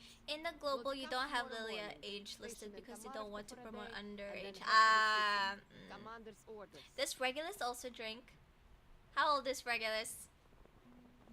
Regulus definitely drinks. Yeah. But how old is she? Now I'm questioning their age. Let's ignore their age. Let's just say she's 28. Oh my gosh, she's 15. Let's just say Regulus is 21. And she's 28. See, 28 makes more sense. Because look at her. She's a woman. Argus is 26. At least Argus looks like she's 26. And you're saying she's older than Argus? No, I'm saying Argus looks older than Lilia. Yeah, you just called Lilia 28. Oh. 27. Dunno. That's my home. I can visit my aunt and uncle. I can sleep in my own bed for a night. You'll have to apply for leave to do that. You eaten anything, Meryl? We still got some canned meat from the Foundation. Canned meat. She hungry. She's like, I'm sick of wheat and just rice. The temptation of canned meat outweighs all fear of the Foundation. She swallows her saliva. After the lieutenant leaves, Sergei returns to his usual complaining. Too bad I only caught you today, huh?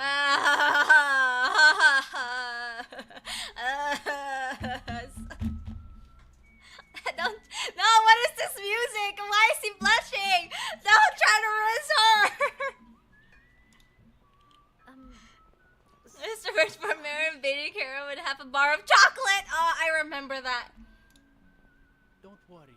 It's not every day you fish a person. But I like for the river. Meryl new L2D. Oh, by the way, What? you can stay at my uncle's when we arrive in Tamara if you like. She's pretty. I really like her too. This like new outfit she's got going on. It's no Zimny Dvariets, but it's better than a tent, that's for sure. You live with your uncle?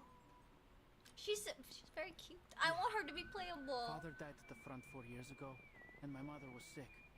Lost her 2 years later. My aunt and uncle took me in. I do have to do farm work to earn my keep, but that's no big deal.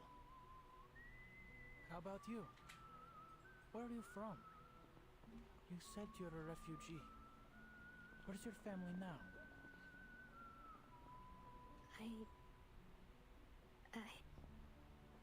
Oh.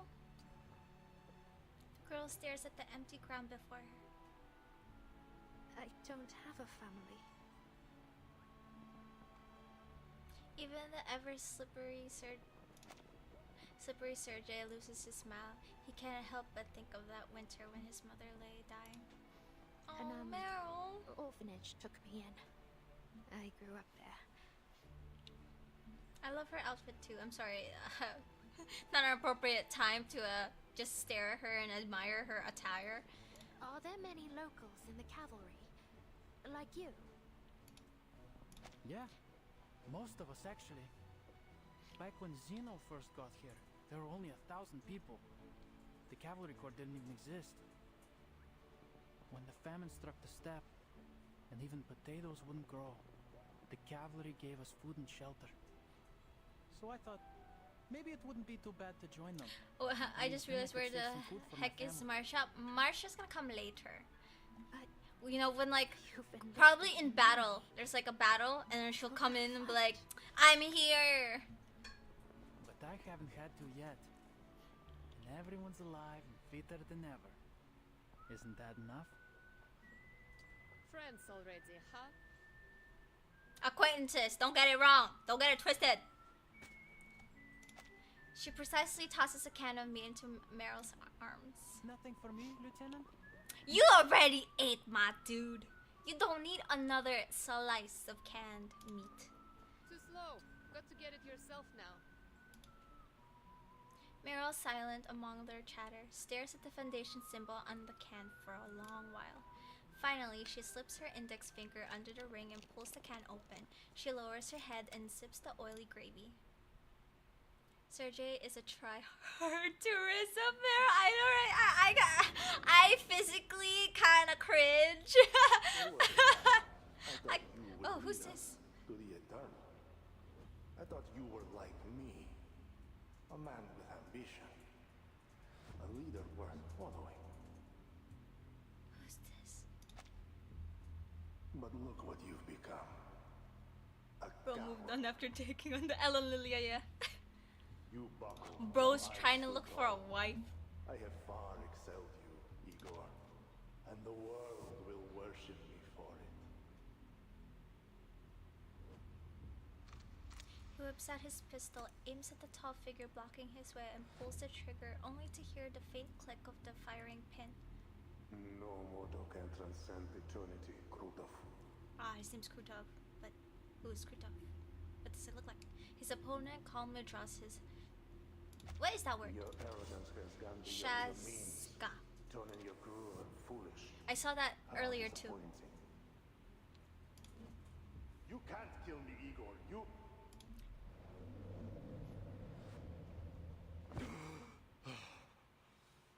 It's just a bad dream, my dude. It's okay. Oh, what is this smoke? Are you under the Manus Vindicta's spell? Shouts, gunfire, curses as men shove past one another and hooves kick up an almost scalding dust. Bring everyone here. Separate the arcanists from the humans. Oh no. Bring those captives in their own line. Move it, slackers! He wakes from his restless dreams. Incense still lingers in the air around him, the hateful scent of henbane clinging to his nostrils.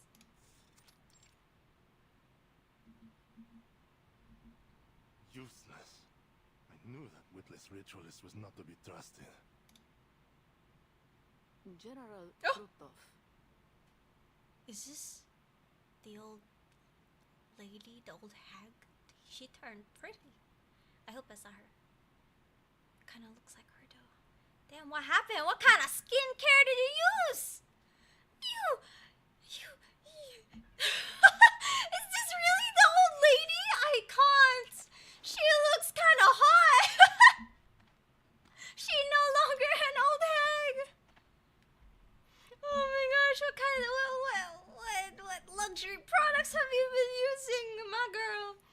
As if having foreseen that the man in the tent would awake, an oddly dressed ritualist slips inside. Unless this is a new girl.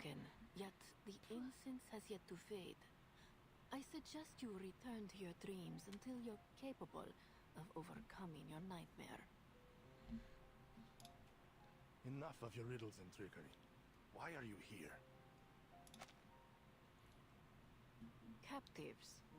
The first batch has arrived. Look at that lips and that Then you do as we makeup. agreed. She's Take the glowing. arcanists and leave the rest to me.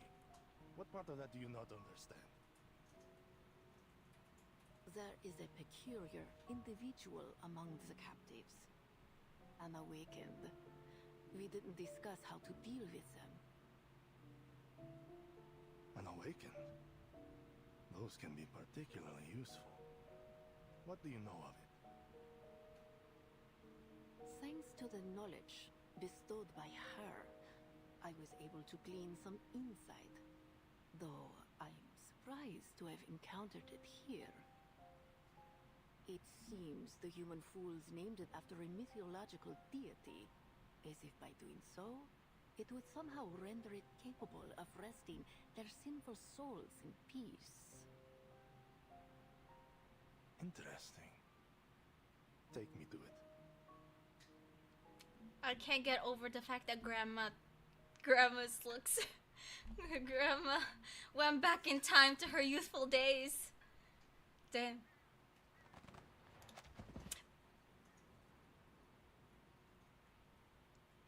Yes, I was thinking about her. This chick is different, right? She's different. It's not grandma. Yeah, okay. That's yeah, it's new. It's new. Not grandma. It's not grandma. It's an animus. But kind of looks like her. They could be her daughter. Who knows? Anyways, between the thudding of sandbags hitting the ground, bursts of gunfire echo through the camp. It's just because they look alike, like their gown, their headpiece, and the stick.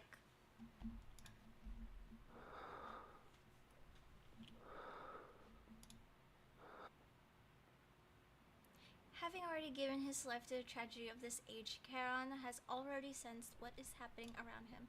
He wants to leave but cannot move. Not long ago, a ritualist scratched a series of symbols beneath his feet, binding him to the spot. Is it? He senses the approaching footsteps only when they are already close, then turns towards the voice. Why did you kill those who surrendered? Well, too many mouths to feed. There isn't enough food across the entire dawn to keep everyone alive through the winter. You could have set them free. They were only civilians. They would cause you no trouble. Civilian implies civilization. Civility, wouldn't you say? The Cossacks are barbarians. Setting them free would only bolster my enemies. I will not take the risk. You would know it wasn't her because she isn't Christian or hating on everyone who isn't Arcana. You know what? True. I disliked the grandma. I disliked Animus. She was annoying.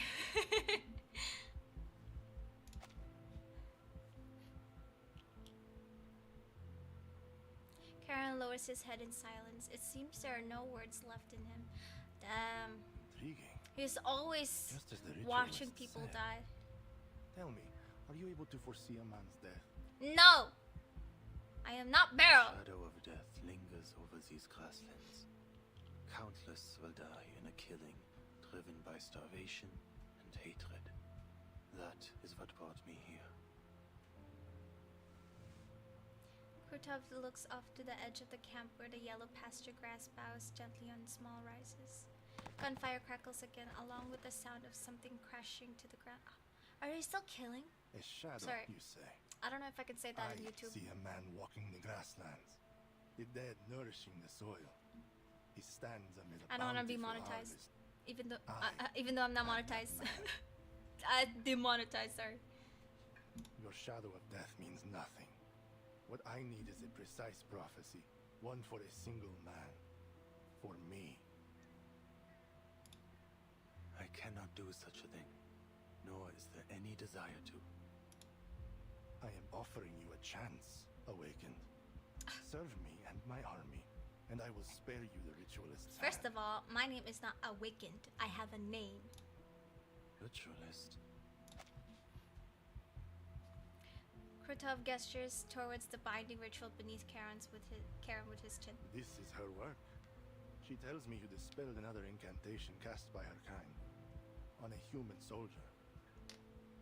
She's desperate to tear you apart and see how you did it.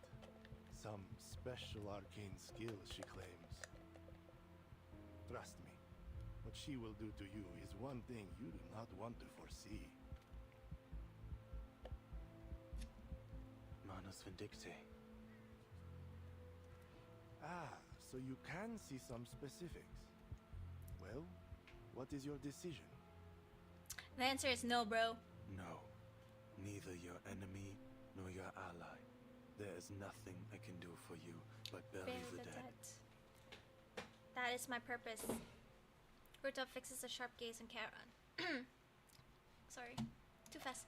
As if he could tear through the cloth, covering his face with sight alone. Difference of opinion. Why am I surprised? You're just like the rest of them. One bad decision after another. His cursing seems to be directed at some invisible onlooker rather than at Karen. And I am left to right their wrongs. It seems only I can. I gave you your chance, freak. Bitch.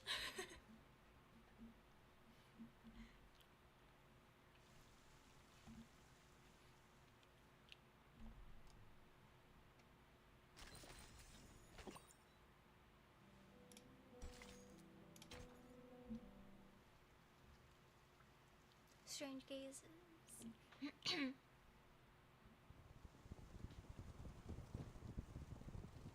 Thousands of war horses carrying fully armed cavalrymen traveled to Tamarovka. Their heavy Ooh! Wait, hold up. Their heavy hooves pounding the dirt road into a hard-packed earth. Hey! The cavalry corpses What's this word again? Coming to the village. That's a first. Team reaches the village first. The villagers are on alert, eyeing the soldiers from their doorways. Big shot? Who?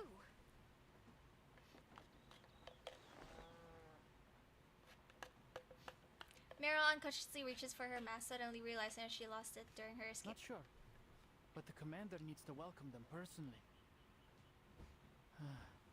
Forget it. None of our business. Natash! Huh? As they pass a nearby house, Sergei seems to spot an old acquaintance in the doorway. He leans forward to meet her, but she shuts the door in his face. The hostility radiating from the onlookers in every direction makes Meryl want to curl into a ball. Sergei, isn't this your hometown? Why are they staring at you like that? I don't know. It's not like I've made that many enemies. Just one or two at most. Anyway, let's go meet my uncle. See that house with the iron sheeting? That's our home. At least it's just meeting his uncle. If I have to meet your parents,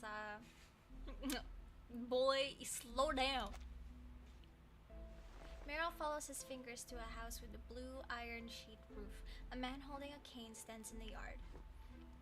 Sergei takes off his hat and excitedly waves it in the air. The old man only strikes the ground with his cane. He heavily blinks, seems to say, "Don't start, boy." What's going on? Why are the people Maybe okay? something happened. Should we go ask him? Oh, right. Sergei never expected his return to be so dispirited. His uncle pulls him aside. Miro follows behind. What's wrong, Dядя Pietro? You tell me, did your commander say you'd fight those bandits or not? Of course. When? That I don't know. It's a military secret. Word is you're going to the city, the lot of you. So, where does that leave the rest of us, The villagers need protecting too.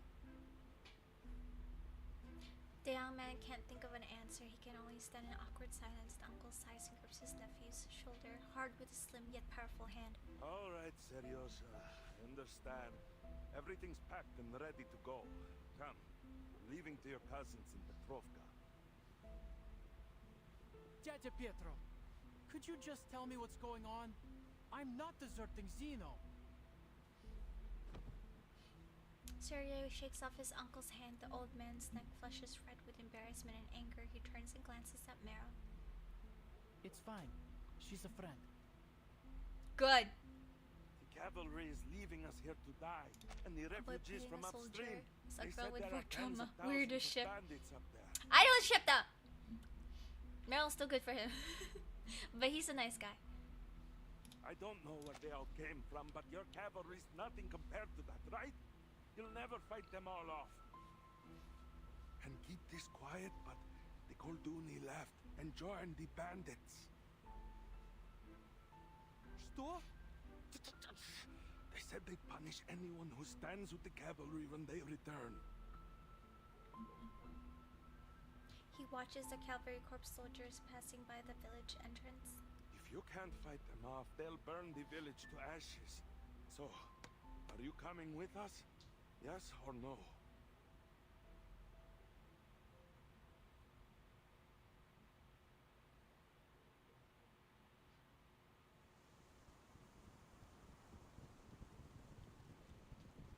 I see Lilia. Here we go! Into the battle, Verton! A small group of reinforcements makes makes its slow advance across the grassland. A transport team carrying guns and artillery rumbles close behind. Senator! The Xeno cavalry beside her. The cavalry corps of... Excuse me. Officers awaiting them ride out to the head of the team to guide them to their destination. Before the commander can reach them, an old friend steps forward to greet the timekeeper. Capitan, why did the Foundation send you here? Isn't exactly the safest place in the world right now. I applied for it. There's something I need to find in Beregrad. Don't give me that look, Lilia. Madam Z approved it. All right, what Z says goes. I'm glad to see you safe and sound, Miss Lilia. Your message had us worried. Huh? Senator. Yes, Senator! Huh. The Foundation seriously needs to update their communication devices. At least make them bulletproof. The commander approaches as they chat. Timekeeper. Commander Ivan, it's a pleasure to meet you. If you could, a brief walkthrough of the situation in Beregrad and the surrounding areas would be most helpful. Of course. But tell me, where did that company behind you spring from? I received no word in our communications. The commander's eyes settle on a small detached within the reinforcements, about 100 soldiers strong, led by a red-haired knight. Detachment, sorry. The knight notices him too. She dismounts and steps forward. Is Vice ah, Admiral my I am the girl! medic of the Foundation Special Unit 12. Behind me are the soldiers returning from the front lines and our field medical team. My beautiful nurse, and knight in shining armor. She's both. Every one of them is willing to enlist in the cavalry and join the fight against the bandits. Good to know. Go to Colonel Sabina Sternova. We will see your men settled. Yes, Commander. The knight leads the special unit away. Follow me, if you will, Timekeeper.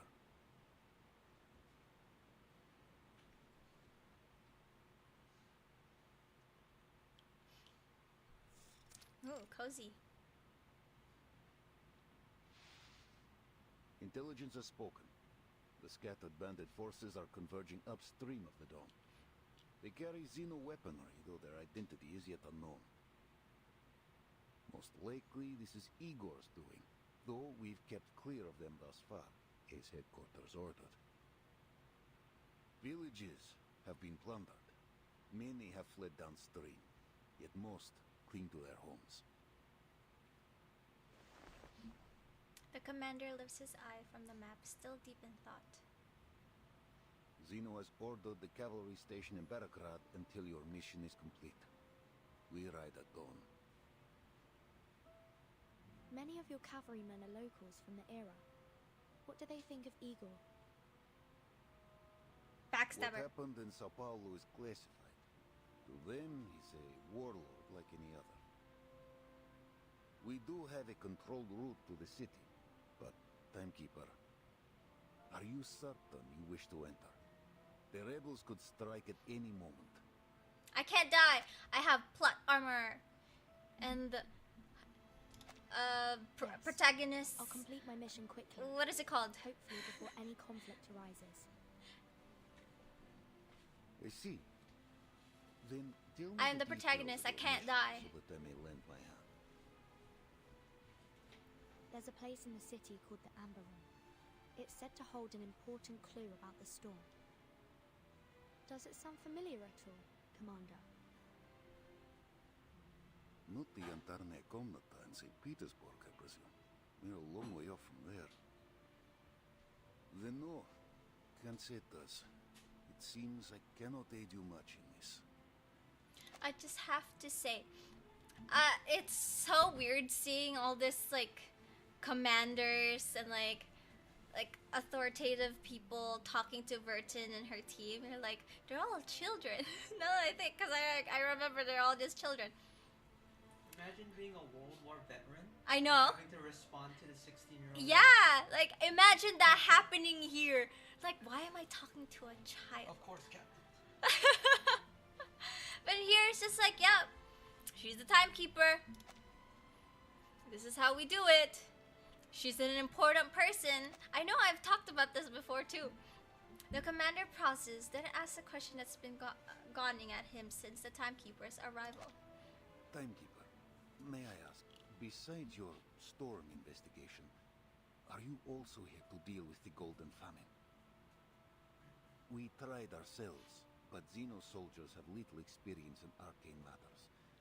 We couldn't unearth the root. I'm sorry. I didn't receive any information on that matter. But I'll keep an eye out for you. You know who would be good for that? Druvis. I see. Druvis should be here too. The cavalry will aid you in any way we can. But with our strength as it is, I cannot guarantee the safety of Belgrade. I'm not sure how much it will help, but I heard reinforcements are on the way. The newly formed Flying Witch Company will arrive soon, along with a new broomstick for Lilia.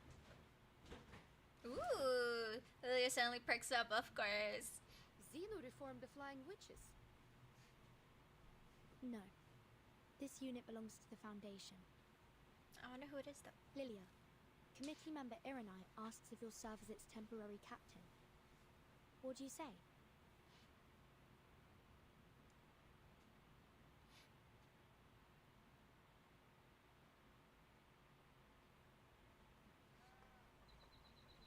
Cernova gestures to a lonely, empty house.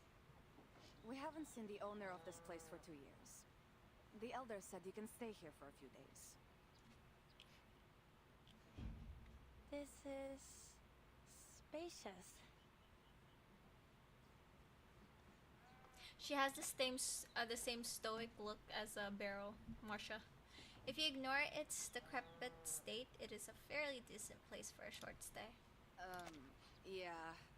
The stable in the yard still needs some fixing up, so the cavalry will have to take care of your horse, if you don't mind. That would be kind of you. Thank you very much. It's no big deal. What's one more horse to feed? Cernova hands the key to Marcia and leads her horse away. Just as Marcia is about to slip the key inside the lock, a rustling sound catches her attention. Is that a rat? I hope you're not afraid of rats. Not the sound a rat would make. Okay. A small black shadow vanishes behind the once leafy elm in the corner of the yard. Oh! Is it Mara? Or a child from the village? Never mind. I need to rest. It's Meryl trying to hide from you. She hears it again. She looks over to the same spot. Who's there? From behind the elm, a head peeks out, briefly meeting her eyes. This time the shadow doesn't hide itself behind the tree, but disappears in the glow of an arcane skill. Vanished? Just like that? This could be a threat. Marcia draws her weapon and moves towards the fading arcane light. A shadow flashes past once more. What? That was definitely a person. A person sneaking in the shadows around the cavalry station. Suspicious, to be sure. A spy, perhaps? A strange sound. Its direction is exposed again. Turning, Marcia stares intently. Right there! Oh! Oh my gosh. Are my eyes playing tricks on me? Is that a fiddler crab? On the dawn step? It's Dog Trio. Oh, it's called a step, not a steep. The knight runs towards the devious fiddler crab. So fast. At astonishing speed, her heavy armor doesn't seem to slow her down in the slightest. In its desperation, her opponent flees sideways towards the outskirts of the village. I'm not done! But there is no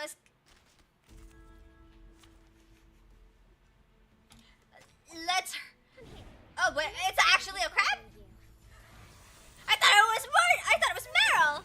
Sterile. May sting. And let's fall together. I have seen to the heart of you. I shall savor this. Don't waste your time. Now is the time of repentance. Dead. Huh? It's already over?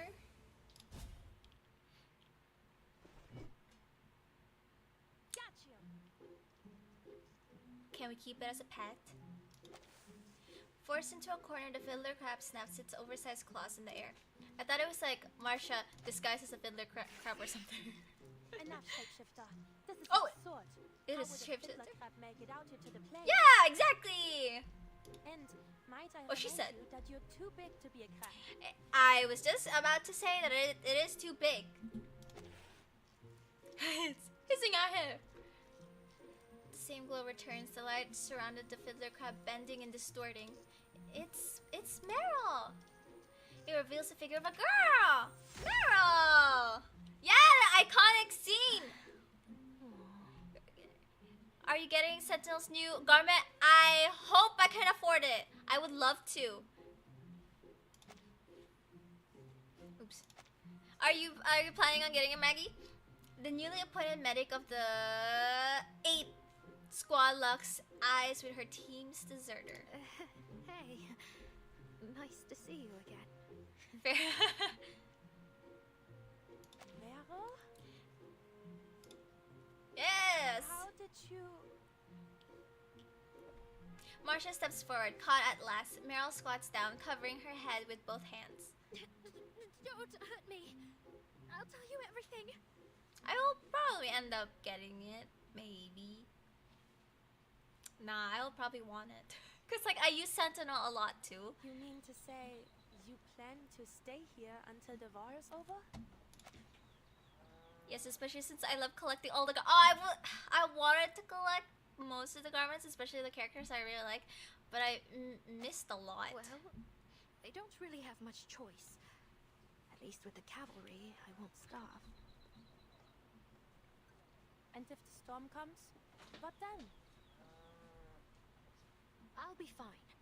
I took an equilibrium umbrella with me. And maybe in the next era, I'll find a safer place to stay. I bet she's gonna be support. If she does become playable. Oh no! I lost it when the bandits chased me.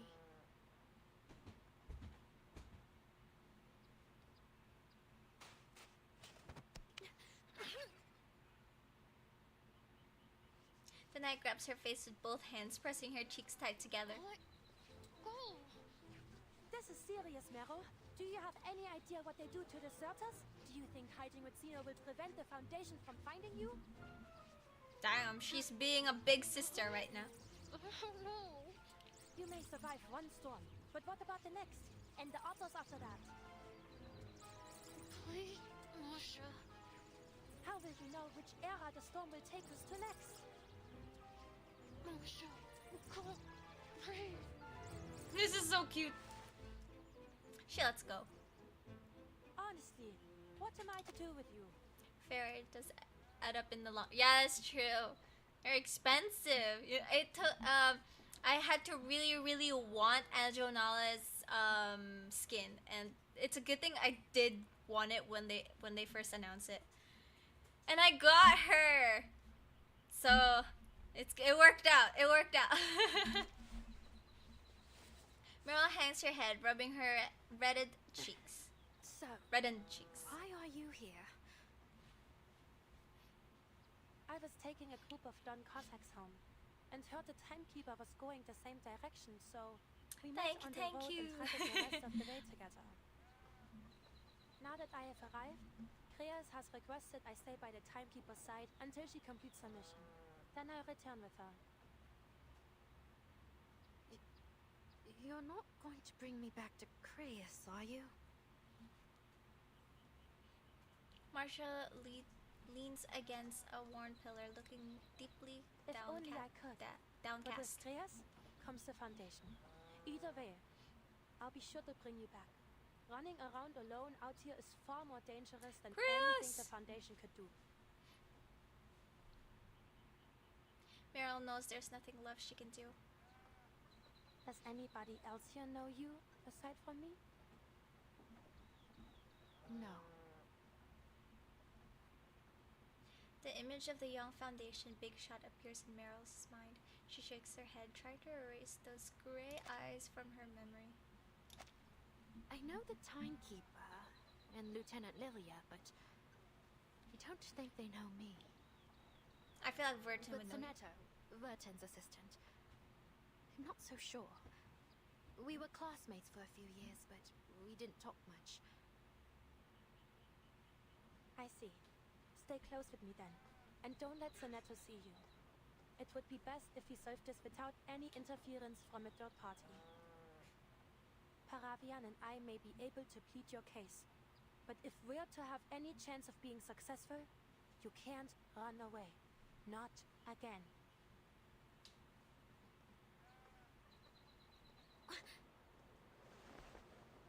A sharp noise breaks the silence, startling the still, nervy Meryl. She jerks her head up, but sees only a few swirling trails of condensation lingering in the sky. What is that? Oh no. That's not good. Marcia looks up too, but she shows no It's the sign of alarm. Foundation's flight unit. Oh, They're okay. here. It looked suspicious. It looked like, you know, missiles or something. But I guess it was just the Foundation.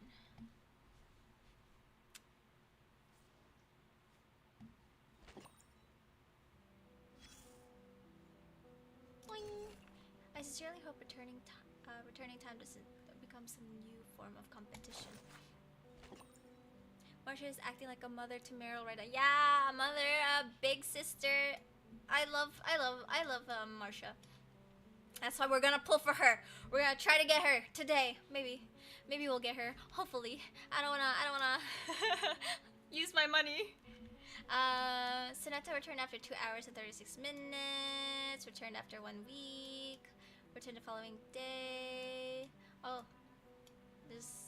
Okay, interesting. Meryl returned after 2 days and 3 hours. Aside from Sonetto, Meryl, all returns showed claw marks along the spine and traces of salt residue. Going forward, this book may only be borrowed under teacher supervision. So that's her arcane skills. Shape shifting. Ooh. My son's confession.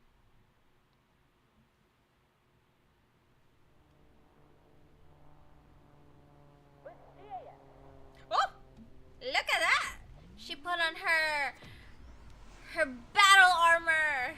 Lilia speeds low across the plain. The newest flying broomstick model. Cutting a narrow V shape through the grass. Then you better learn how to get your speed up to 240 in 5 seconds. A series of vague replies come through the communicator. Their voices strain as they struggle to catch up to their captain. But at this height, according to the manual. According to the manual, BS. Exactly.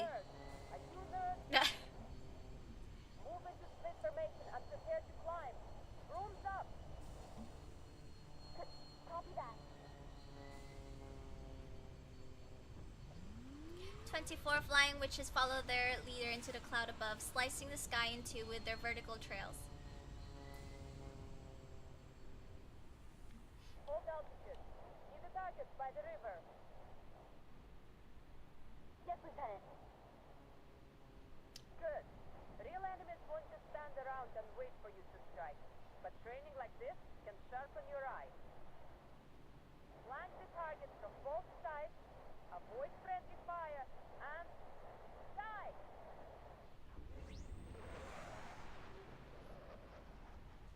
Let's go! This is payback for breaking my broom. Come here. Let's see who's following. That's funny. The feast begins. This is now a shock. I love Lilia. She's so much of a comedy relief. She is. She makes She adds a little bit of lightheartedness to the story, and you know how Reverse is. They love their very depressing story. Like crushing a grape. Now is the time that the enemies of peace shall be stamped out. Now is the time that the enemies of peace shall be stamped out.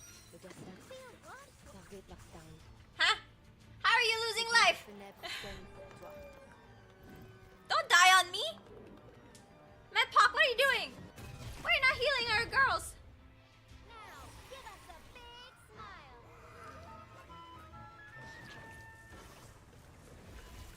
You're losing 2 sticks now! I can't lose! Okay, there we go. Oh, good. The game knew to give me health.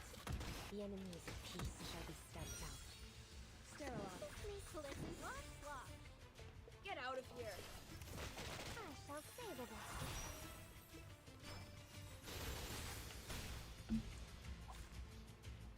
Good, I didn't lose to some sticks. Victory. But the fight is far. Imagine if I have Nautica, I have like the dream team. Damn, I didn't pull.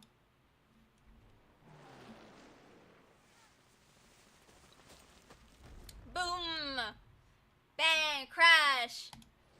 After a successful firing dive, the 2 flight teams effortlessly reunite in the sky. They rendezvous, hover, merge into a single formation. Are you not satisfied? The howl of engines quickly drowns out the commander's conversation as the flight unit descends onto the open ground outside Tamarovka. With her feet firm on the ground, Lilia passes her broom to her second in command. Capitan! Oh, Commander!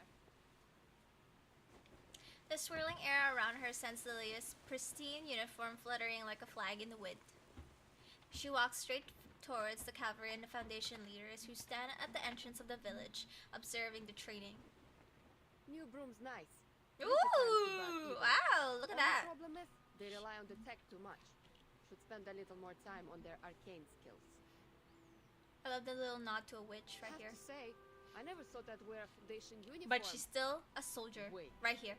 Don't tell me I have to follow the committee's orders from now on. Don't worry.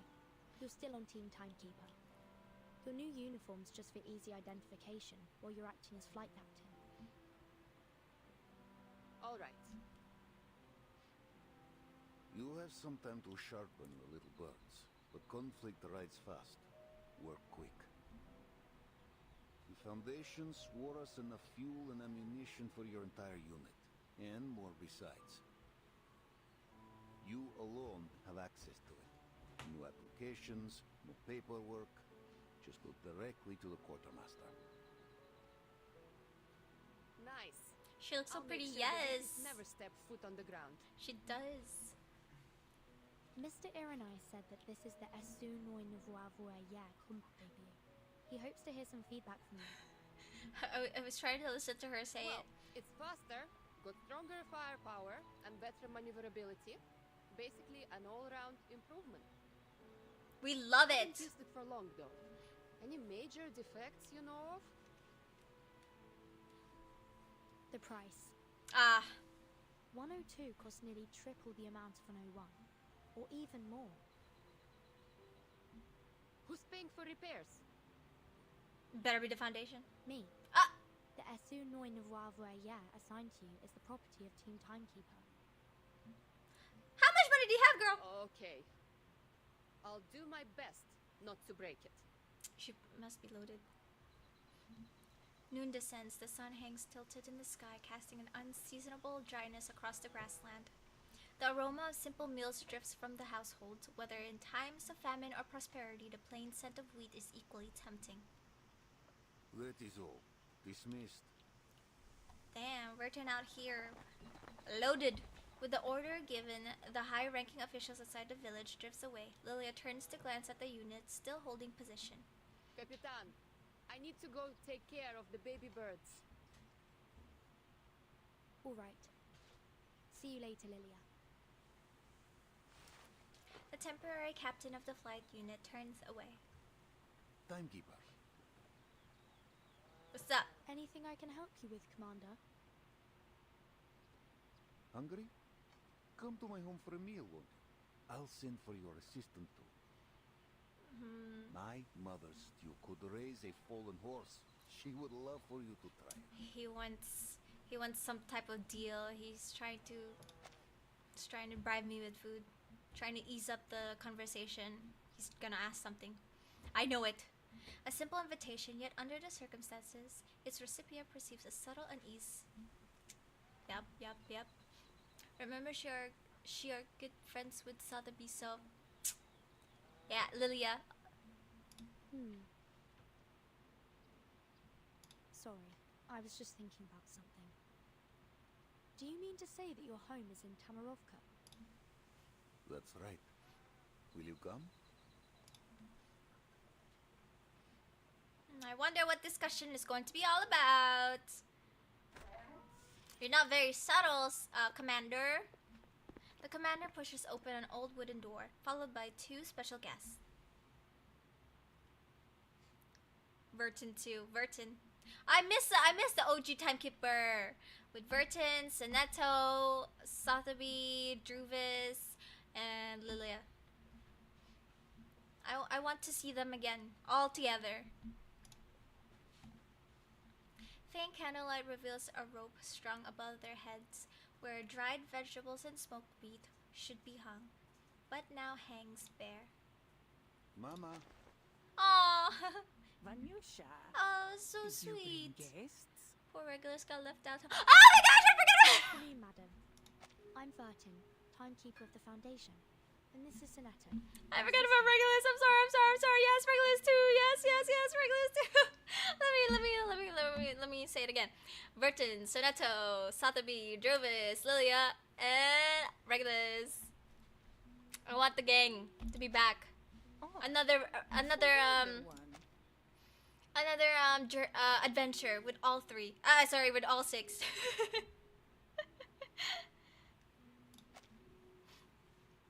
The elderly lady fails to hide her surprise. When Vanyusha told me there would be important guests joining us, I hardly expected them to be so young. Oh, I meant nothing by it, Rogelia. Just the words of an old woman. Honestly, Vanyusha, you must tell me if you plan to bring growing young ladies to lunch. I love how Grandma treats me like a child. It's kind of cute. Miss Galina gives a sheepish look at the cabbage soup, hard bread, and smoked fish before her. We're just here for a simple meal, Mama. No feasts while others starve. And also some type of discussion. The meal looks delicious, madam. More than enough for us. Some type of negotiation. Ivan pulls out his mother's chair and helps her to her seat. Timekeeper, Miss Sonetto, sit, eat. I don't mind if I do. You will have to forgive me. This is all I have to offer at the No! moment. Oh my gosh, no, ma'am! It's okay. Ivan takes a piece of rock hard bread and softens it in the hot soup. His young guests follow suit. You have food enough for the winter, Mama. Oh, don't worry about me. Though if things go on like this, who can say? No! Oh, Miss Timekeeper, bless your heart. Are you here to end the famine? Now I know why I'm here. He wants me to take care of the famine. Please, call me Verton, madam. As for this golden famine, I will try my best to give it a thorough investigation. Caught between frustration and hope, the old lady lets out a sigh. I'm sorry, ma'am. I'm trying my You best. should know, Vanyusha. Many have told me to leave with them. But I have stayed, trusting that you will find a way. Some of those fleeing south passed through the village. They said the attackers are different. They only take Alduni, arcanists, as captives. Arcanists? Yes.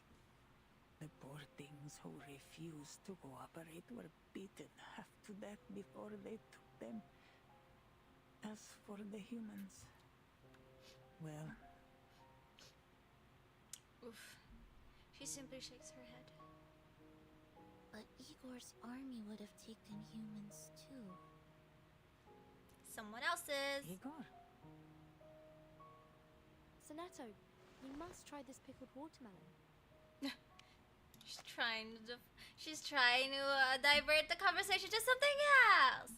A spoonful of sour, dark red flesh is suddenly shoved into the chief assistant's mouth, stopping her from revealing any more. Oh, okay. Little cute Soneto. It really is delicious, madam. Quite different from any I've ever tasted. Might I ask how you made it? It warms an old woman's heart to hear such things. But nothing special, really. Though many underestimate the importance of the barrel. As Miss Galena steadily shares her years-tested method of pickling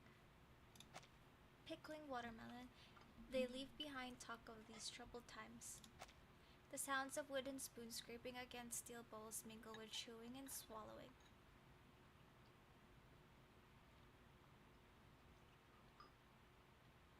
You're making me hungry. I only have Tim's. The lunch finally ends in an easy silence. Leaning against the door, Miss Galena says goodbye to her guests. Apologies again. No, ma'am! It was awesome. Thank you. You know what? You know what's better than restaurant food? A food made with love. And from grandmas and mothers. Home cooking. Always the best. Hush now. The meal was hearty and our bellies are full. There are a few stews better than yours. Yes. It was just what we needed, madam. It was lovely. Thank you. After her son's reassuring words, the old lady finally I know you have questions, closes the door. but this is not the place to talk.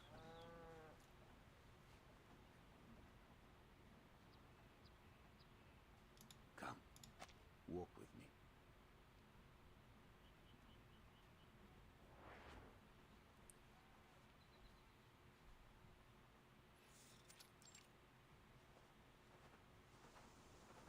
Outside, layers of golden grass lap at the edge of the village like waves on the beach. How can Miss Galena be your mother? The directness of this question adds a touch of chill to the unusually warm air. The commander soothes a wrinkle in his collar. Timekeeper, you know the same pain, yes? To witness the storm take away those you love. We all do. If that face appeared again, full of light and life before your eyes, could you still your heart?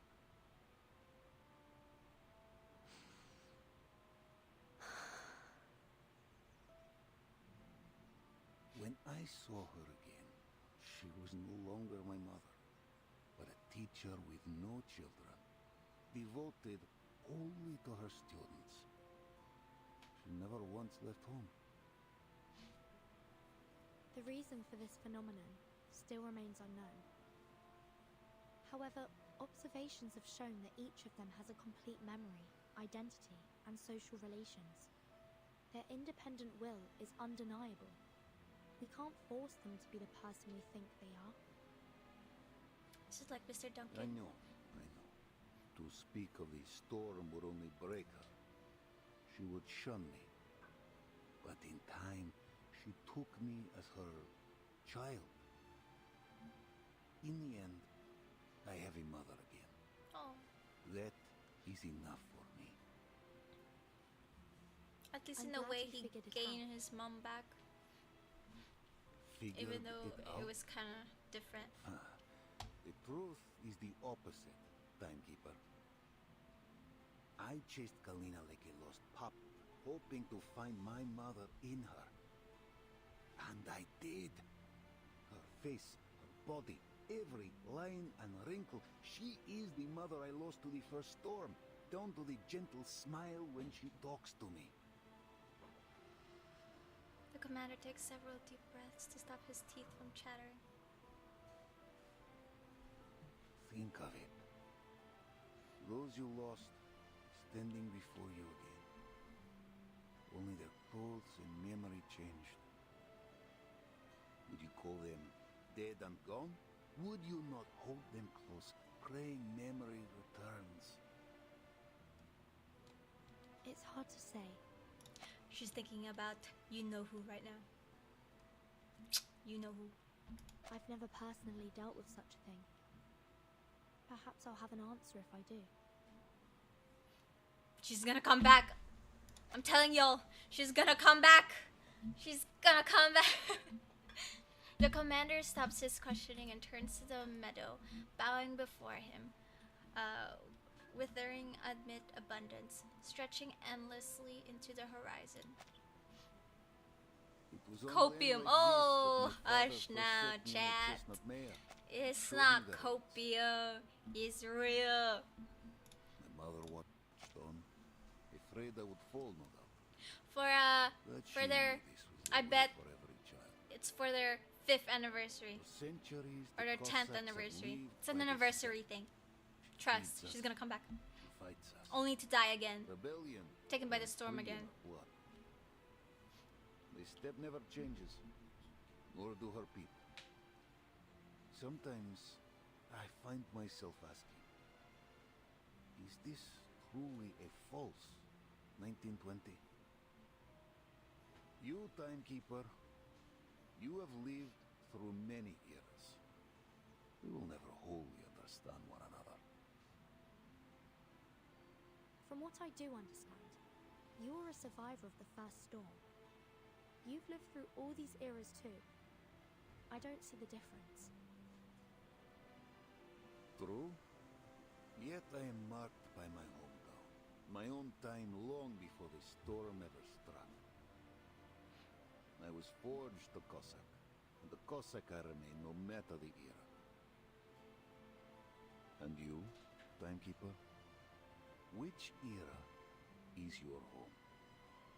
Even 1999 must feel like another world to you. That's a hard question. Even I wouldn't. I don't know what kind. I don't know how to answer I that. always say losing time and home leaves a wound in the heart.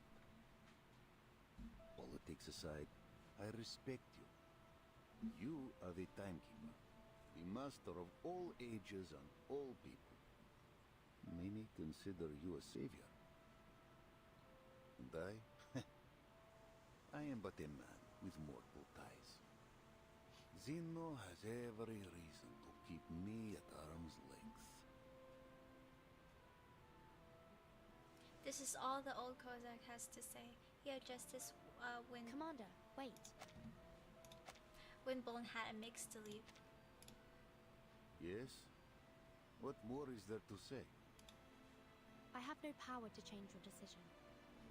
But I have a mission here. I need to know. Will you follow Zeno's orders and lead your army to Berograd? I will see you safe to the city and stand with you in your mission. This I swear. I understand.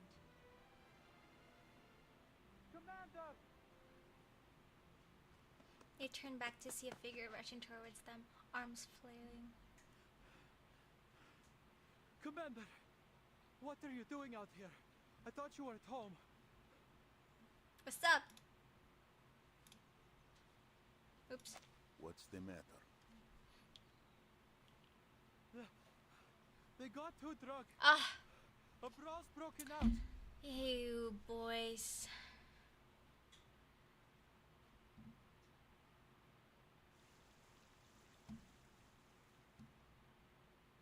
Drinking while you're in duty? I mean, on duty? Come on!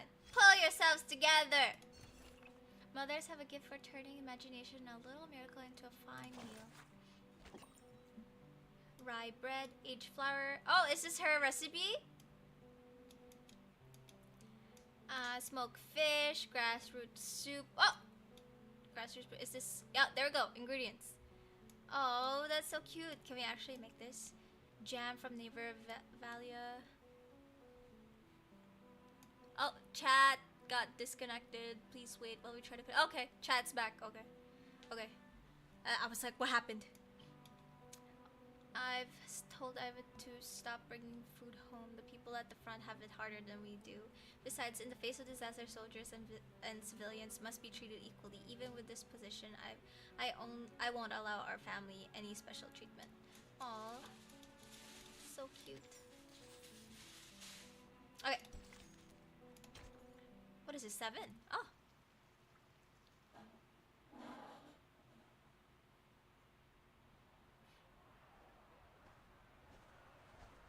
Several young men in Xeno cavalry uniforms surround the house, along with some boys not yet old enough to serve. A boy and a girl are trapped at the doorstep. Judging by their resemblance, they're siblings. The brother is covered in blood. A cavalryman poised to charge stumbles back and crashes into the line of men behind him. A knight stands at the circle's center, the only barrier between the cavalryman and the two children. Who's next? This has nothing to do with you, outsider. Another cavalryman steps out of the crowd, ready to fight. Okay, Marsha just gotta beat them up! It would make more sense if Marsha was here. Let's kill time together. Let me bind with her and do the rest. And I'm gonna just move around. Like crushing a grape. Now is the time. I need food. I also need home cooking. Oh no. The enemies of peace shall be stamped out. I'm losing my patience. Now is the time. My iced coffee is warm. It doesn't taste as good when it was cold. Goat? A sweet dream of you? Ooh. I wouldn't say no to a roast chicken. Look at that. Look at that wink. Cute. She's adorable. Okay, anyways. One word from the commander immediately silences the cavalryman. They instinctively step aside, clearing a path to the house for him. Commander. What's going on? The knight puts away her weapon. Who started it? Opposing your soldiers. What did they do? To interfere with the cavalry corps' internal affairs, but this incident could cause serious harm to people outside the military. The commander raises a hand, prompting her to skip the formalities. What is this? Someone discovered a stash of unfamiliar weapons in these two children's house. It seems their uncle joined the bandits last night. These children, they're from an Arcanist family. Yes, some Arcanist villagers fled upstream, claiming they would join the bandits and return to rob the others. Some soldiers thought it prudent to do a preemptive strike. We're all getting desperate. They're scared. They don't know what's going on. They fear for their lives. The commander looks over his soldiers sternly. Their evasive eyes prove the knight's words. Are you hurt? I'm good. No, they didn't harm me. They can't touch this girl. You stop the worst. Thank you, Miss Marsha. Leave them to me. Certainly. The knight has no intention to fight. She packs her equipment and takes the cleared path to leave. The commander approaches the young boy on the step. He appears to be below the enlistment age. The commander tries to say something, but sees only refusal in the young boy's eyes. He gives a gentle gesture for them to enter their home.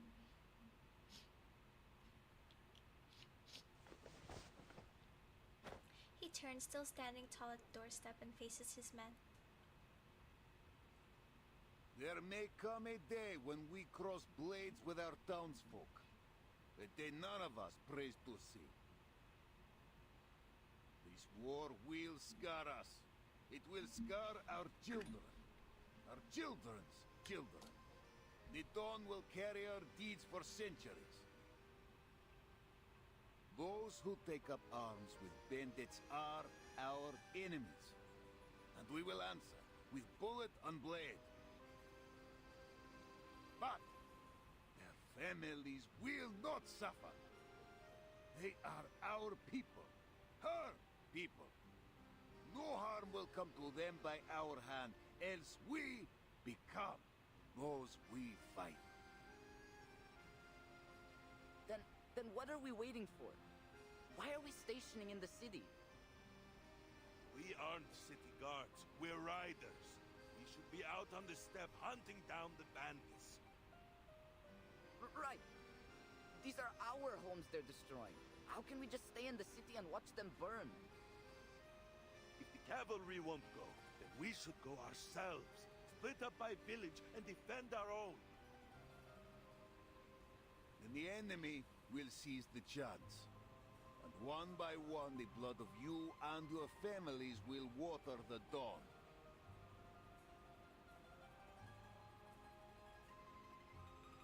We fight for the peace of the steppe. If she is to flourish as she once did, then we must stand united upon her plains. No more words on this. I forbid it. All those who brawled will be punished as necessary. Now, go to your chief and get packed. The rest period is cancelled. We ride in 1 hour.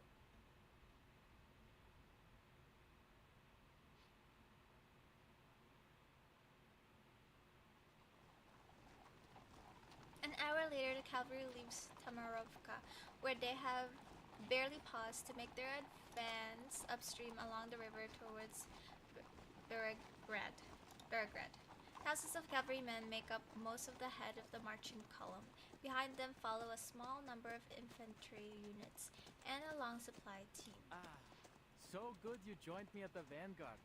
Interesting company, the two of you. What with all your stories from the west. Pretty sure it was you who insisted on coming with us. Reminds me of my days scouting for the Order. It wasn't an easy position to be in. Sergei looks up at the sky. At this rate, it'll be dark before half the corps sees the city. Best we hop off and wait for the others to catch up.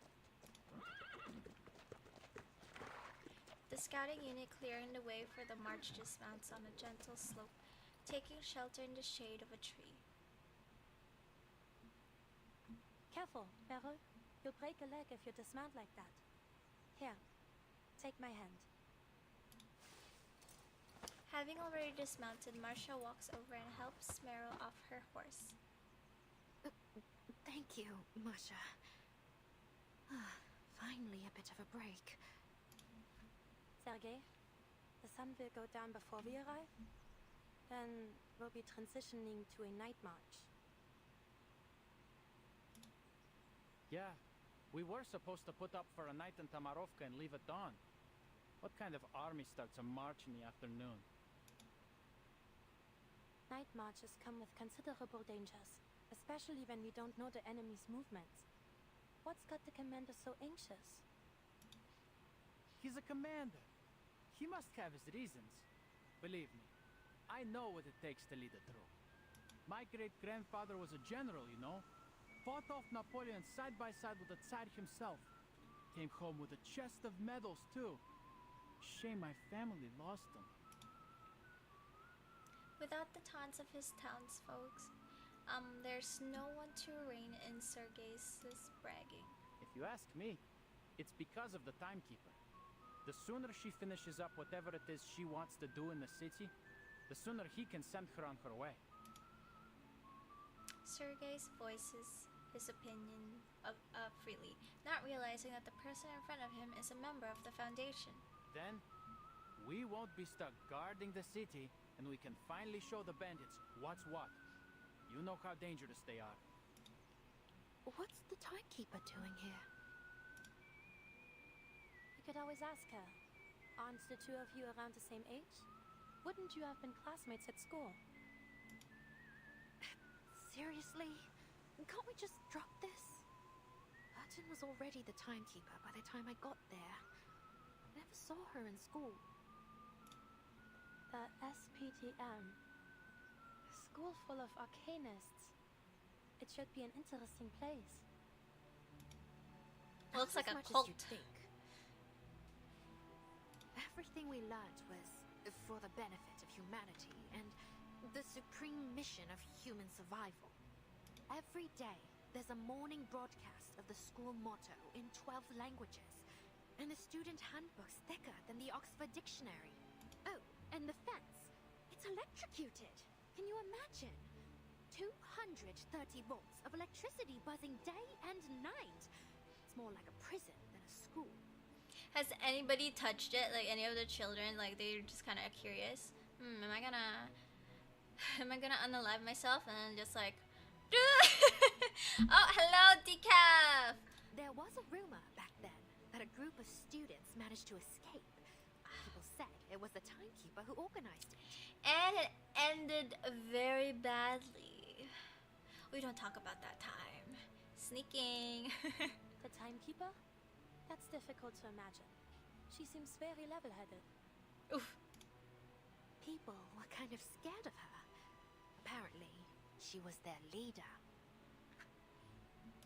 You make it sound like she was doing something evil.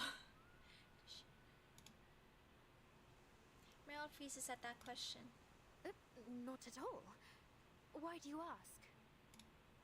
I was bullied by someone of that type when I was in the order. Would fuck him up for you, Marcia. Give me names. Give me names. Timekeeper was a menace who organized a mob into a riot, singing seductious propaganda. Oh my gosh, that's one way to describe it, Decaf. Honestly, Virgin was young. She just wanted to know what the heck was outside, and you know, it cost a lot of things. It cost her friends to be reversed. It's kind of sad. Marcia speaks as if it were nothing more than a passage from a textbook. I was about half the age I am now. But the singing though, the singing was pretty good. I really like that part. I received training from the order. Some older squires would give newcomers like me a hard time. We didn't stand a chance. What's a squire? They serve the knights, and are usually candidates for knighthood. Newcomers take on menial tasks while they study the arcane skills of the order. Those who master them become squires. Wow, and you ended up a knight. Did you train thinking you'd go to war? War. I had always pictured it as something far off. A legendary battle of dreams and ideas. Until it broke out. I'm no longer so naive. You must have taught those bullies of yours a lesson, right? No, Marcia's not like that. Outside was a lot of emoji I can't really see. You could call her Peppa Pig because her friends enjoyed the muddy puddles. Ah! Oh no. They were having fun in the rain. Oops. Very few squires are Marcia's granted mouth knighthood. curls into a mysterious smile.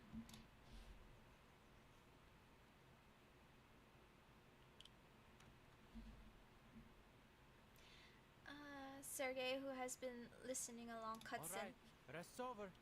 Back in your saddles. Better not let the team see us lounging around. Sergey straightens up and checks that the saddles are securely fastened. The others follow suit. You'll see Berigrad once we reach the top of the slope.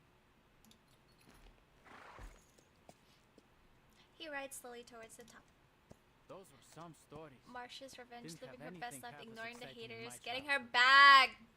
By the way, I could show Right? you around the Decaf, city if you've right? got time. I know 12. Also, a lover. Hello, Sentinel is gonna wait for her once she's done with this mission. There's a Turkish place that makes the best kebabs. I wanna eat I some. might have fled already. I'm hungry. Leading the way, Sergey quickly reaches the top of the slope. Behold, the dawn's great. What? What happened? Sergey pulls hard on the the rains stopping his horse just before the crest. What's wrong? Wait. Am I Where is her seeing gargoyle things? wife anyway? Why there's so Doing many her own people side outside the mission. city? I still can't believe we got playable Marsha. I really thought Blue Puck would bury more. Yeah, I'm so ooh, did I spit? Lamau. Anyways, I'm so glad that they actually made her playable because her design was so beautiful too and so detailed. And plus, we need more survival characters, and she fits the bill. Also, I hope Marsha's playable. Because they changed her outfit. She's more detailed as well. She might be. She's also Arcanist. She has this, what is it? What's her Arcanist again? She turned into a imitation. She turned into a crab. So who knows? She could also be playable. Maybe a 5-star if they don't want to turn her into a 6-star. They ride up to his side. A dark crowd forms a wall across the cavalry's corpse road to This is Beauregard. an army. They're blocking the entrance. Where? What? At this time of day? Sergei, tell the commander to halt the march. Merle and I will stay and observe their movements. Go. All right.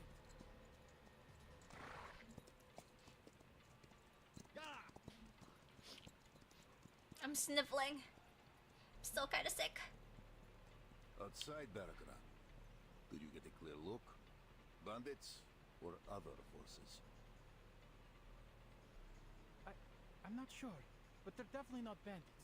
There are too many of them, and I wonder if she's I reporting think I saw directly to armored anyone cars. in the Foundation. Definitely not Constantine. and a banner. But I can With the griffin see on her it. working with A Arine. griffin. Arine again? I forgot how to pronounce it. In the Hawk faction. Hold Oh! all regiments. Hold the advance and take the high ground outside Belgrade. Do not engage. Yes, Commander. Oh, what's that? I heard a thump. If she's in the Hawk faction, she also gets to hang out with Jay.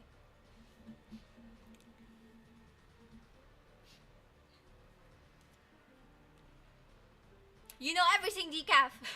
Even I don't remember. Oops. Completely forgot. I hope she's also playable. She looks awesome. I know she's just an NPC, but we all can dream. The temporary liaison rushes up. The commander turns to the solemn chief of staff and the flying witch captain at his side. Igor's banner. It's him! So he's here. Just outside Belgrade. Only half a day's march away. Our orders are to enter Belgrade. If Igor blocks our way or tries to attack, we have reason to engage. But the city and its people may already be under his thumb. If the upstream villages truly were pillaged by his hand, then he may threaten us with the lives of Belgrade's people. The commander's hand instinctively reaches for the gun at his waist. The cold metal calms his nerves. Lieutenant Lilia. I can't wait your for unit Sergei, will confirm the Sternova, number and formation of 210, Igor's Paulina, and Schneider to be playable. Suffer no losses. Schneider? Ooh, it might take a while. But like, they already have her assets, so I'm pretty sure Blue Puck's just waiting for the right moment, copium, to release her.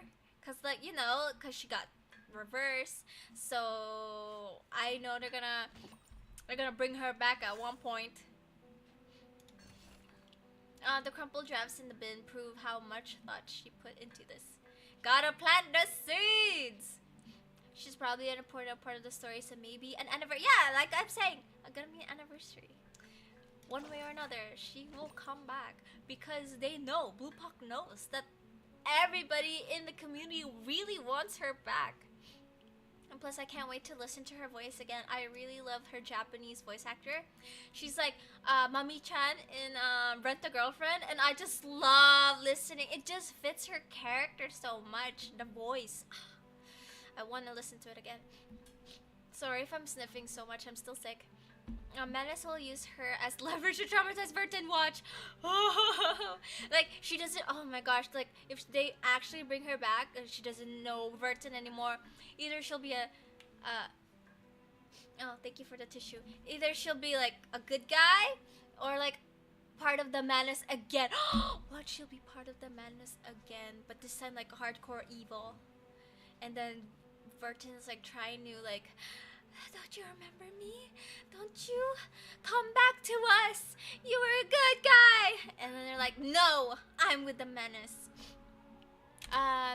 Oh yeah, they'll have doppelganger Schneider, who's blonde and named Tina, who wears glasses or something. Oh no. That's so funny. Amnesia story arc. Boo. No, but like that's what happens when you get reversed, right? You get new memories, you get a new identity. You're not the same as your previous life. So it's not amnesia. It's just erased memory. Okay. Oh look, Sentinel. To all Sentinel unit members, Intelligent confirmed that former Chief of Staff, my eyes hurt. Staff Captain Krotov deserted during the return voyage from the Antarctic operation, taking critical documents and military equipment, including classified files and multiple communication devices. His whereabouts remain unknown. It is highly likely that he has defected to operate as an independent force or has entered into collaboration with Manus Vindicte. Admiral Igor has designated him as top priority threat. Any personnel who encounter Krotov during field mission or transit must report so immediately. Do not pursue or take unauthorized action. Additionally, according to the latest announcement from headquarters, Admiral Igor will personally lead elite forces to the Belgrade region in the Lower Don after completion of the sanctuary's infrastructure. This operation involves coordination between the front line and the intelligence department. To prevent communication leaks, subsequent personnel assignment will be communicated under separate notice. Finally, in light of ongoing organizational reconstructing, the Sentinel unit will be renamed the Gryphone Legion. I hope I'm pronouncing that right. We welcome alternative naming proposals. I guess they didn't like it. If you wish to submit one, please deliver your suggestion to Lieutenant Moldier within seven days. Names must reflect our military ethos. Offensive, religious, or politically suggestive terms are prohibited. Lieutenant Moldier. Oh wow, we're already in 8. My face looks so naked without my glasses. Ooh, ow, my hair. A shallow valley separates the two armies. Here we go, my boys. I bet the next one is the fighting scenes. Or maybe this could be the fighting scenes. Oops, hold on. Damned. It's really him, Igor. After all this time, he just shows up here in Belgrade? What's he trying to do exactly? A shallow valley separates the two armies. The wind stirs seeds and dust. The war horses grow restless under the eerie silence. Whatever it is, he should do it soon so we can end him. I bet he wants to take his chances against us, too. Not so fast. You know Igor parted ways with Manus Vindicte after the Antarctic operation. Are you on that traitor's side? He parted ways with us, too. And killed our men. I'm sorry. I can never get past that he just killed his men if they didn't want to side with him. That's effed up. The roar of boom engines on their return flight briefly drowns out the quarrel below. All right. Quit your bickering. The flight unit's back. It's all up to the commander now.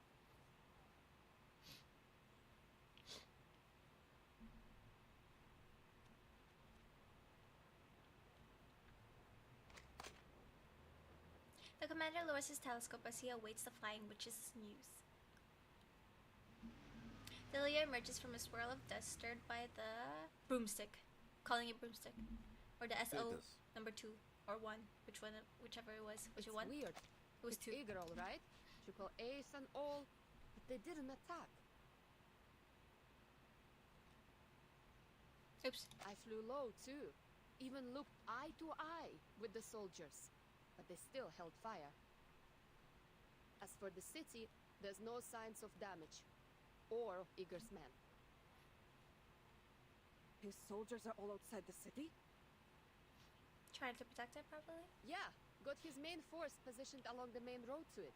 It's like he wants us to see him.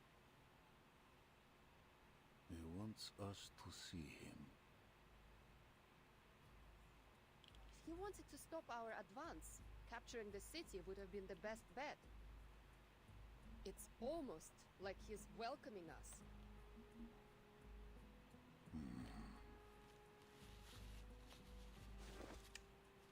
The commander raises his telescope again. This time he spots a soldier riding out from Igor's army.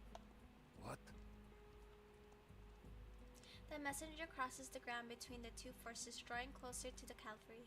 His rebel uniform causes quite a stir. Calm yourself, Lieutenant. A rider must assess the terrain before he takes to a gallop. The commander holds fire. The messenger reaches the cavalry formation and approaches the commander, escorted by a guard. Commander Ivan Ivanovich, it's been a while. It's this mother trucker who hurt our Antonella. If I was part of the soldiers, I would have. Anyways, I'ma withhold my mouth because I don't want YouTube to get mad at me. A long time indeed. What message do you bring, Dolby? The messenger stares straight into the commander's eye, intent on carrying out the mission entrusted by him by his father. Admiral Igor wishes to talk with you and the Timekeeper, who is currently under your protection. The Timekeeper don't want to give you any time at all. There's something important he wants to discuss about Beregrad, the Dawn, and the Timekeeper's mission. Sup, we cool? How's it hanging, bro? Wanna chill? Exactly, right? Like, do you not remember what you did? He also almost tried to kill us using Anjonola. I can't believe he just like, yo, we cool, right? We cool? My father wants to talk to y'all. You forgot what you did? Also, Verta forgot what he did. Look at how chill she is. Sometimes, girl, you need to set your foot down and, you know, you gotta be a little bit aggressive towards these types of people. My father will hear about oh my gosh, yes. He's literally like, my father will hear about this. Seems he knows why you're here. Well, this could be a ploy. It's too dangerous for the Timekeeper to meet Igor in person. They should speak via communication device instead. Always a smart one. They could easily have reached us through such devices, given this message was brought by one of his most trusted subordinates. I don't think it's negotiable. What are your thoughts, Commander? Maybe he should come to us. The commander finds himself the most unsure of his decision. I want to know his purpose here. And him stationing outside the city does look like a gesture of goodwill. That said, I shouldn't meet him in private. Word will surely reach the Joint Committee. I understand your concerns, but either way, I'll meet him. Timekeeper? I currently have almost no information on my mission. I'd like to know what he has to say, even if it's a lie. Can't he just write it down? Give it to you? Via messenger? The commander pauses to consider. Our orders are to avoid confrontation. Accepting his request may be the way to do that. But whether I join the meeting is your decision. You can come with. Me? The committee will not question your motivations. If I attend, let it be by your bidding. Then if they question me, I will have my defense. I see. I'll make the decision. But how can we ensure the safety of the timekeeper and the others? Meeting Igor, huh? Take me with you, Vertsen. I'd like to hear what he's got to say. Alright.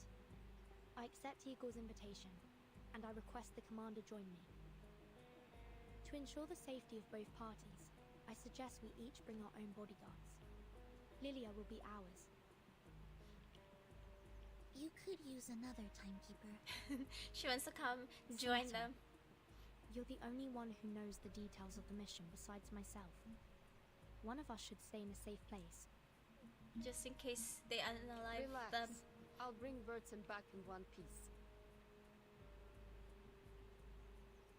Understood. Please be careful, timekeeper. I'll prepare a teleport disc for you. So it stands. I'll send a rider to Igor's messenger. We meet on the open plain, within striking distance of both sides.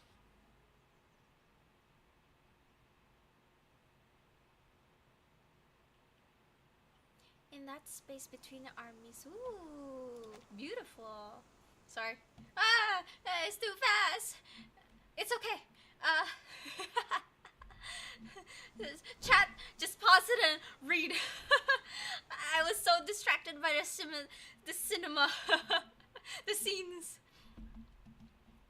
Igor arrives first at the designated location and waits patiently. Oh yeah, the cutscene. I got distracted by the cutscene. Here. Let's read it now. Where is that? Oh, we meet on the open plain within striking distance of both sides. In that space between armies, the air seemed to tighten under the antagonistic stares of the opposing sides. Tens of thousands of eyes are fixed on the few figures at the center of the valley. They walk towards each other across the open grassland. There we go. Now you don't have to pause. He stands alone, not a single guard at his side. Wow. I'm sorry that this is the way we meet again. I am disappointed. Very, actually. I'm hurt too. Me too. As a player. I feel the same, Igor. What did you want to talk about? The rebel leader seems unfazed by his opponent's omission of rank. After the last storm, you helped Moldir escape Antarctica and avoid investigation by the Foundation. You have my thanks. She provided us valuable support. I simply returned the favor. If that's all you got to say, then send a thank you letter. Get to the point.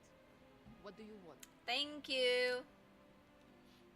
Igor glances at Ivan, who watches in silence. There are some matters I want to clarify. Where do you want to start? From the first time you put on the Xeno uniform? Or from Sao Paulo? São Paulo. Let's start there. To everyone's surprise, the Admiral lets out the city's name. The sound of it almost stings. The corner of Ivan's eye twitches. Before I arrived in São Paulo, I struck a deal with the dead Arcana. You communicated with Arcana after her death? Yes, you witnessed the events in Antarctica. I trust there is no need to explain why I heard her voice. Death and resurrection are part of the myth she aimed to construct. I refused to become her follower, but I desperately needed the reward only she could provide. Arcana needed Urd to complete her resurrection ritual. What did you need?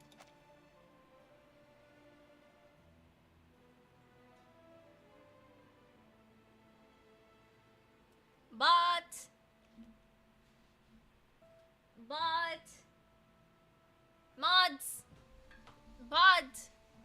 bot. I mean, a bot.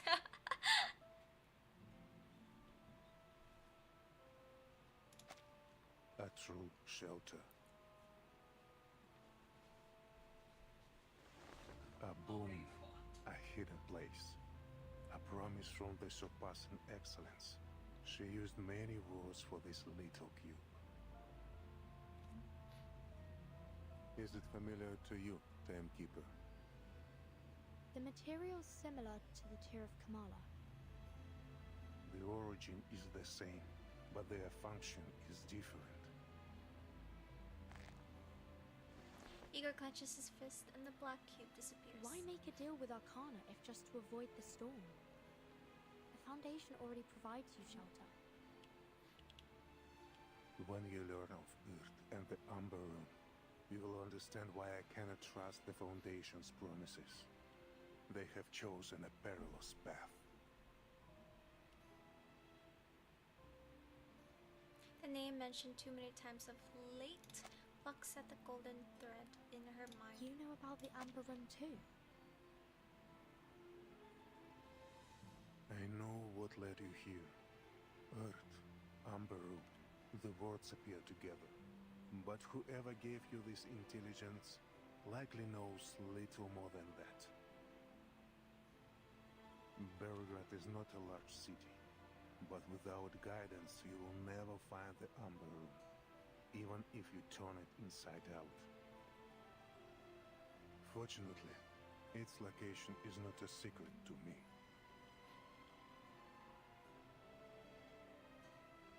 Because I was involved in it all.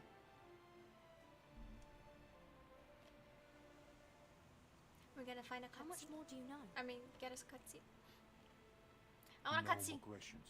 I am no longer bound by the Foundation's confidentiality rules. I can lead you directly to the answers.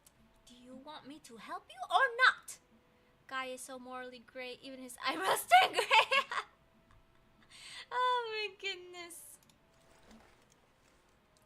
Igor gives them space to consider the deal, then turns to the cavalry commander who has not spoken a word. Ivan, I know you care deeply for the Dawn. I admit some responsibility for the looting of the upstream villages. You looted the Then villagers? It was you?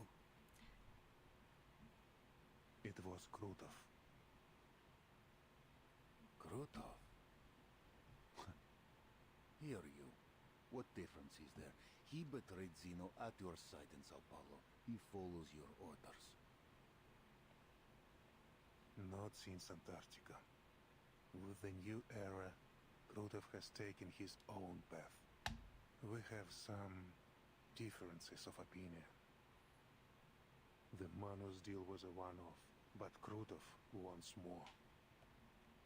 He believed our reward should be greater, that receiving only a small black cube was like pleasing a child with a toy. A traitor among traitors. Guess people do get what they deserve. Karma's a bitch. Sharp. You're right. I should have known that without Zeno, his desire would grow beyond my control. I will take the blame for his madness. Take the blame for a lot of things too, And sir. for the Xeno soldiers you killed in Sao Paulo. I can never get over this. I This will was not deny it, ouch. and I will atone. But I must first stop what Krutov has done to the Don Basin. I trusted him, trained him under my command, but failed to see his inflating ambition. I did not snuff it when I had the chance. In the end, he built an army from my soldiers and weapons, and from the Manos and other sources. In this era, our relationship has become rancorous. He hopes to snatch the boon, and I hope to end this matter once and for all. Then he and his bandit forces now belong to Manus Vindicte. He works with them as an ally, not a follower. He has not undergone the masked trial. Likely his arrogance is the reason. Whether he has joined the Manus or not, it matters little. These differences of opinion among you rebels are the cause of the Don's suffering. If an ounce of duty is left in you, end it quickly. I will launch an attack on Krutov when the time is right, but the battle will be hard fought. He wants help. The Admiral frankly admits the trouble his army is facing. I'm sure you already have some information, but Krutov is more powerful than you think. Xeno weapons, Manus troops, the backing of Dawn warlords. He has them all. My army alone cannot defeat him. That is why I ask your cooperation. With the cavalry corps, we will outnumber them. We will have the advantage.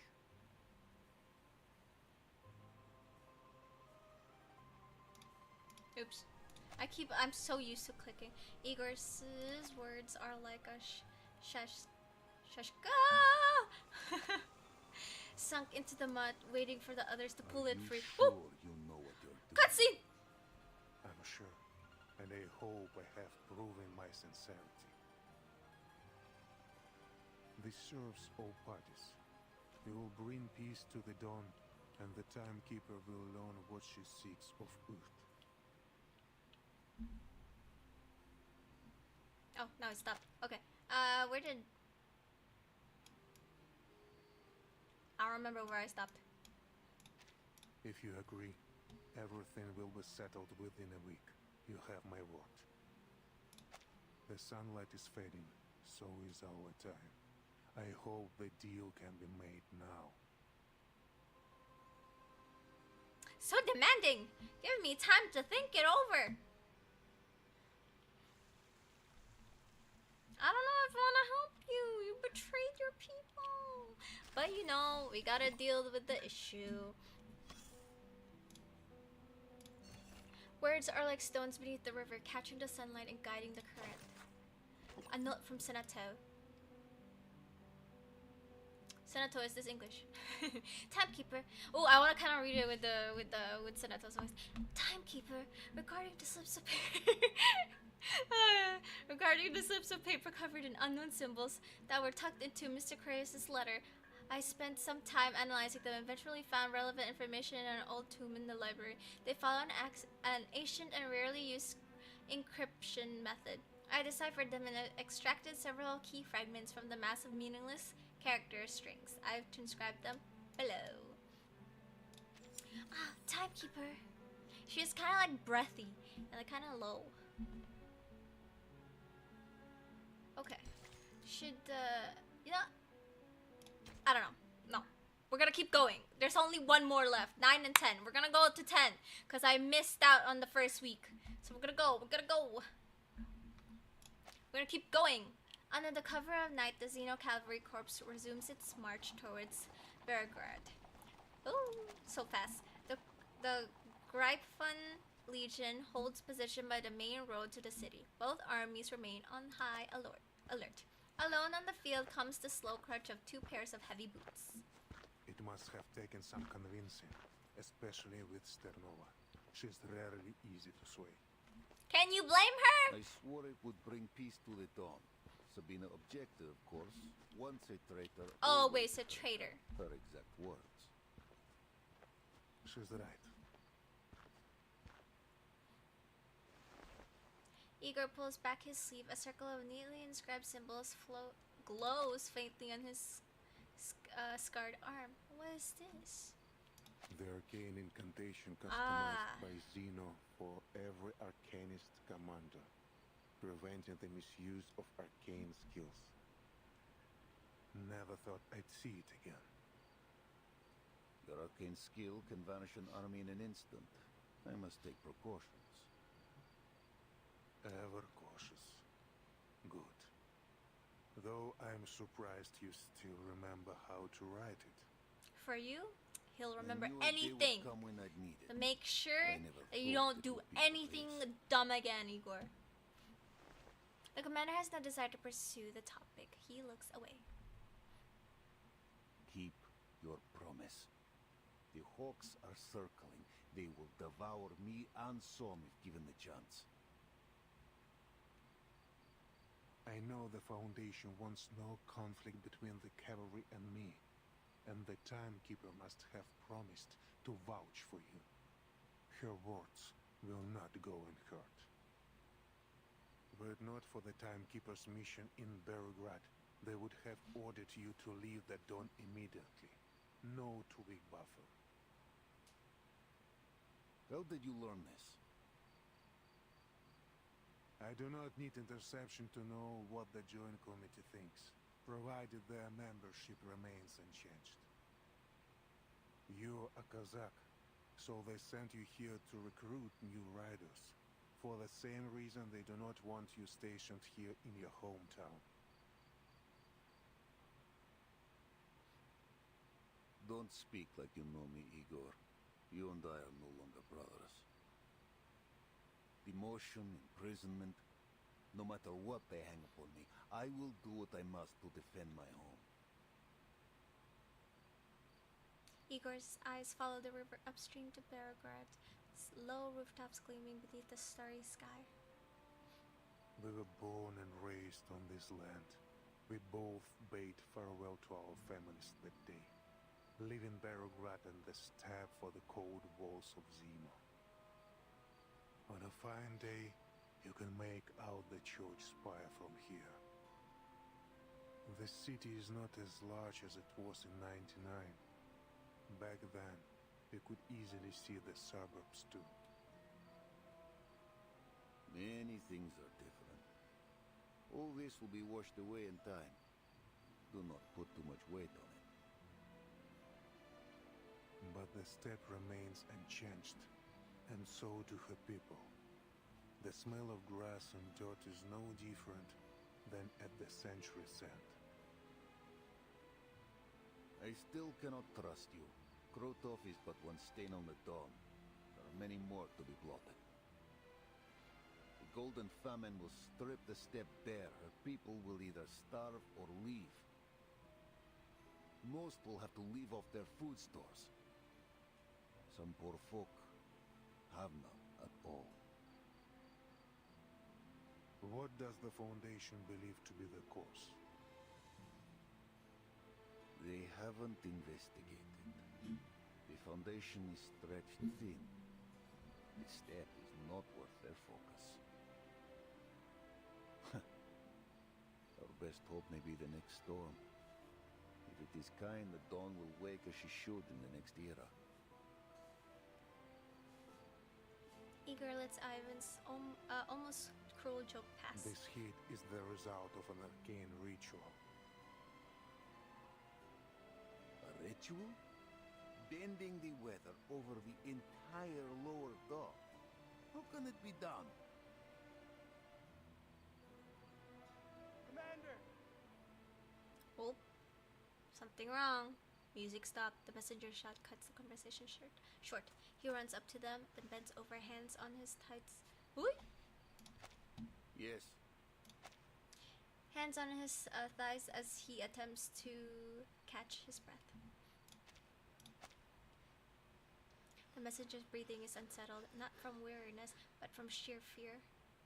He turns to the Xeno rebel leader with a curious expression on his face. Igor. Oh, he's mad. He mumbles something imperceptible to himself, gradually steadying his breathing. And the moment he straightens up, he whips up a pistol. Bro, calm yourselves. This is for Alyosha!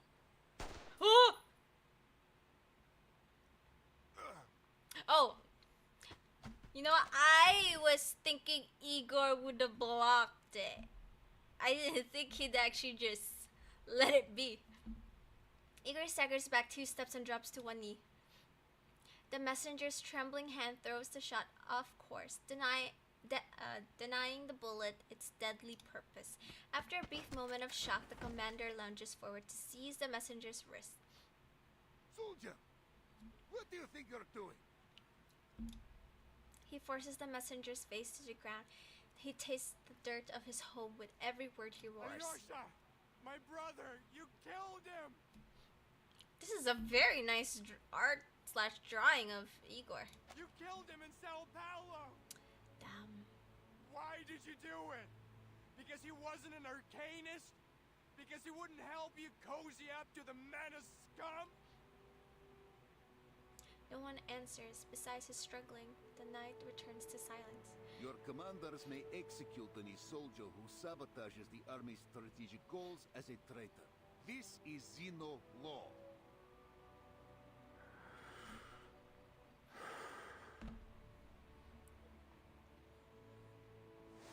Igor rises slowly and grips the military identification tag hanging against his chest. A dent remains where the bullet struck. He is as calm as the silent nights of the dawn. He steps forward and kicks the fallen pistol away. Let him go. This is my army. You have no say here. Not far off, a few warhorses neigh. Torches quickly light up the dark like street lights. Let go of me! The messenger struggles free of Ivan's grip, rolls down the slope and vanishes into the marching column. One by one, the torches go out. Sure, it was me. The commander fires several shots but hits nothing. Okay. Father! Pissed me off seeing his face. Igor's ever-loyal son rushes over. Barokov! Don't even think about protecting that bastard! Igor raises a hand and turns to commander. I'm letting it go, and so are you. Many of your cavalry have long served Xeno. They will protect him. Pursuing this will only undermine morale. Nothing matters more than unity in the army. I taught you this. Your cavalry must be united, brothers and sisters on the battlefield. This is what they are, a family. After a few deep breaths, Ivan returns his pistol to its holster.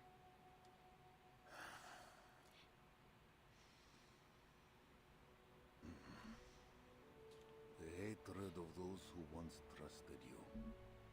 A bullet to the chest. Krotos' betrayal, a home soon to be aflame. Remember what you have wrought, Igor. I can never forget. About the ritual that caused the golden famine. It was Manus Vindictor's doing, composed of multiple rites. Their goal is to expand west, first the Don, then the Dnieper.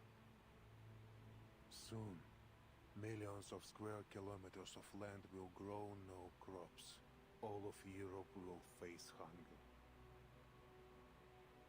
What sort of ritualist has the power to change the weather over such an area? Remember, Ivan, our enemy is a resurrected deity. What did they need the ritual for again? Did they even said it? Or I don't quite remember. With Ptolemy's, I don't like him. With ugly faces support, that's what I'm gonna call him. Igor makes his way down the slope. Also because I can't pronounce his name properly. That is my shtick. That is Sesame. I can't pronounce names properly. Keep breathing. Just keep breathing and breathing and breathing. The ritualist lifts the censer above her head. Colorful fumes spill from its veins. Yo, what are y'all smoking down there? They creep around the bound captive like gaseous myriapod.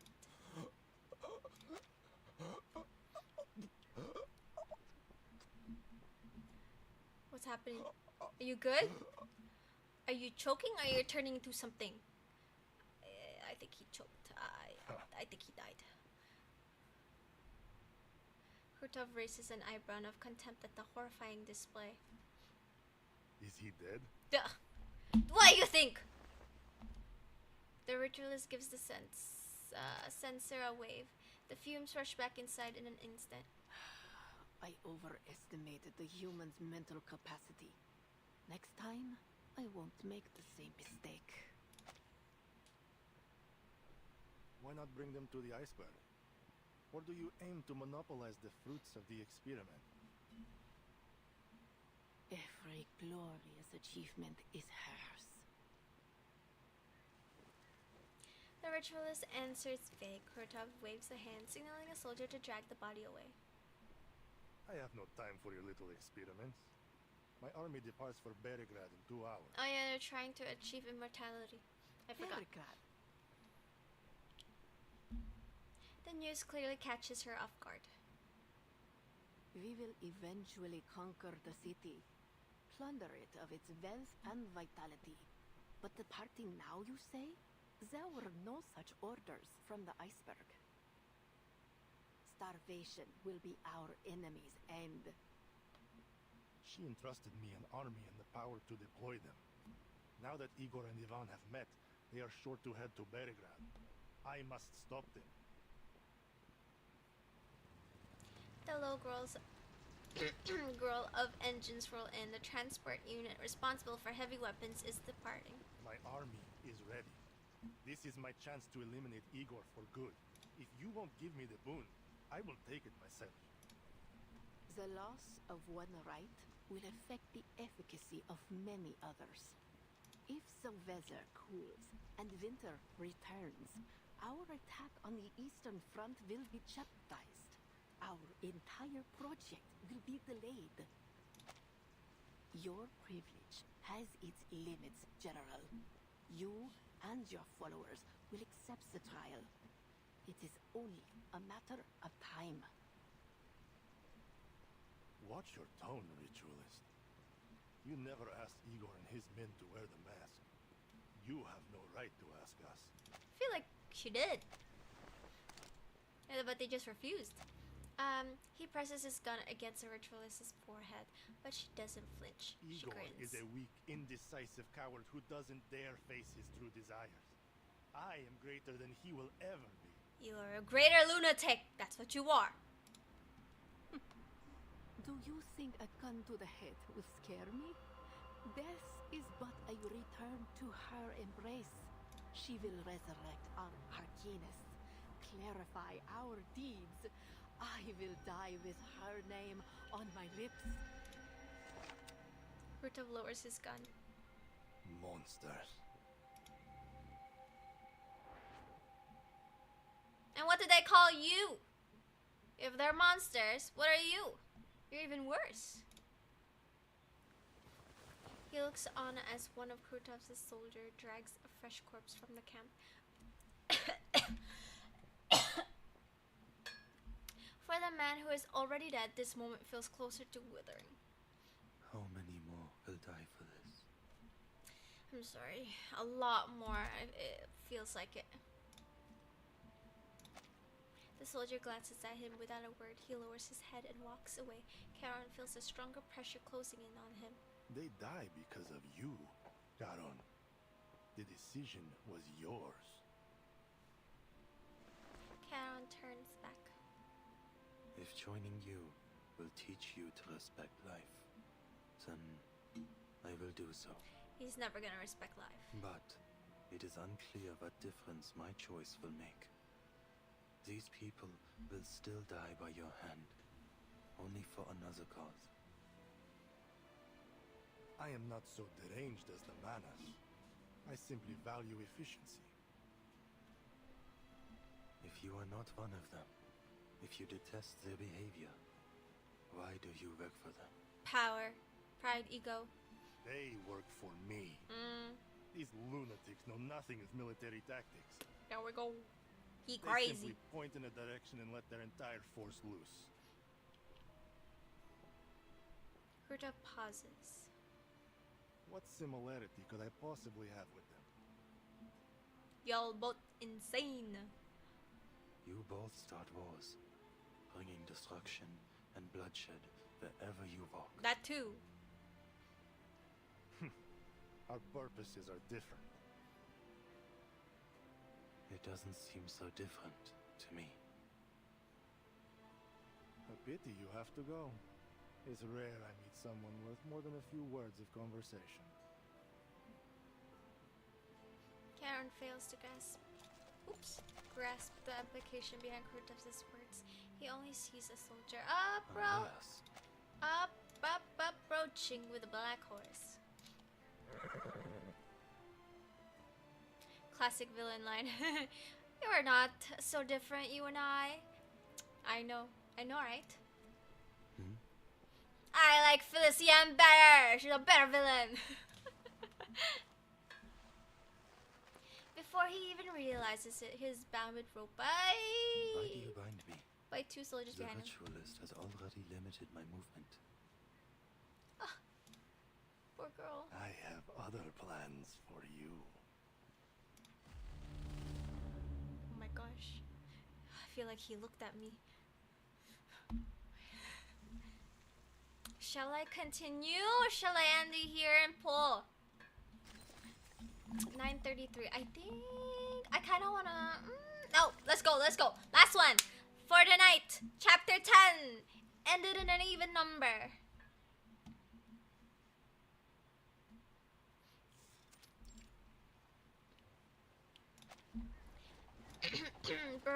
Belgrade receives the thundering hooves of the cavalry in dead silence. It's as if the city has been deserted.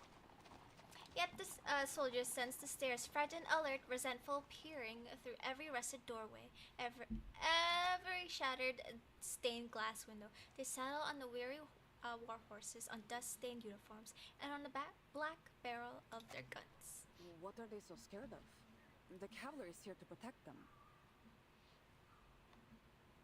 After all the chaos, letters from the front, soaring prices, bandits. Belgrade is worn thin, even afraid of its own shadow.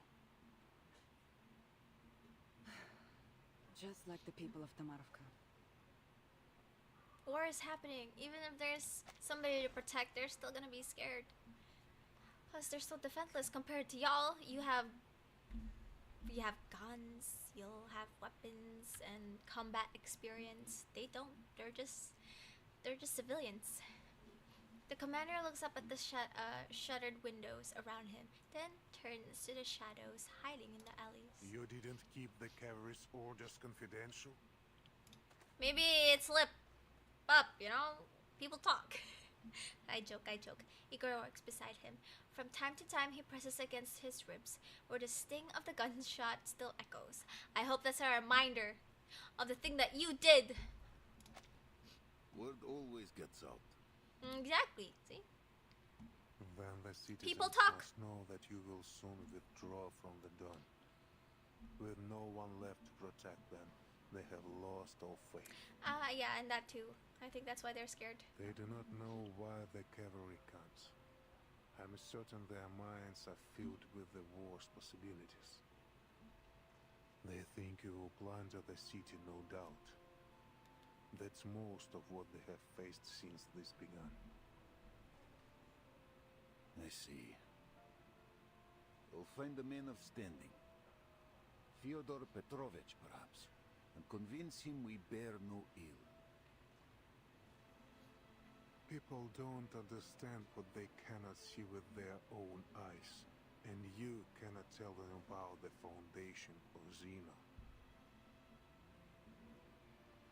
In the darkness, several citizens lurk with weapons in their hands. Not one of them escapes Igor's eyes. They have already formed a militia, preparing for the worst. All we can do is remain discreet and avoid adding fuel to the fire. We must end this quickly. Deal with Krotov. Captured or killed, it doesn't matter. Destroy the ritual and return the steppe to what she once was. And aid the timekeeper in her mission. Yes, that too. 1 week, Igor. That was your word. Do not forget it.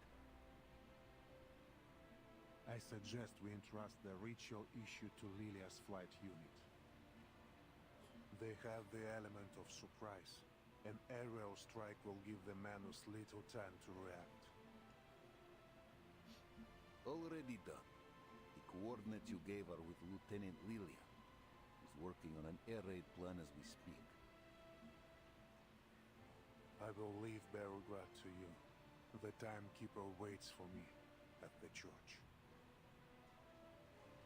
What she seeks is in a church.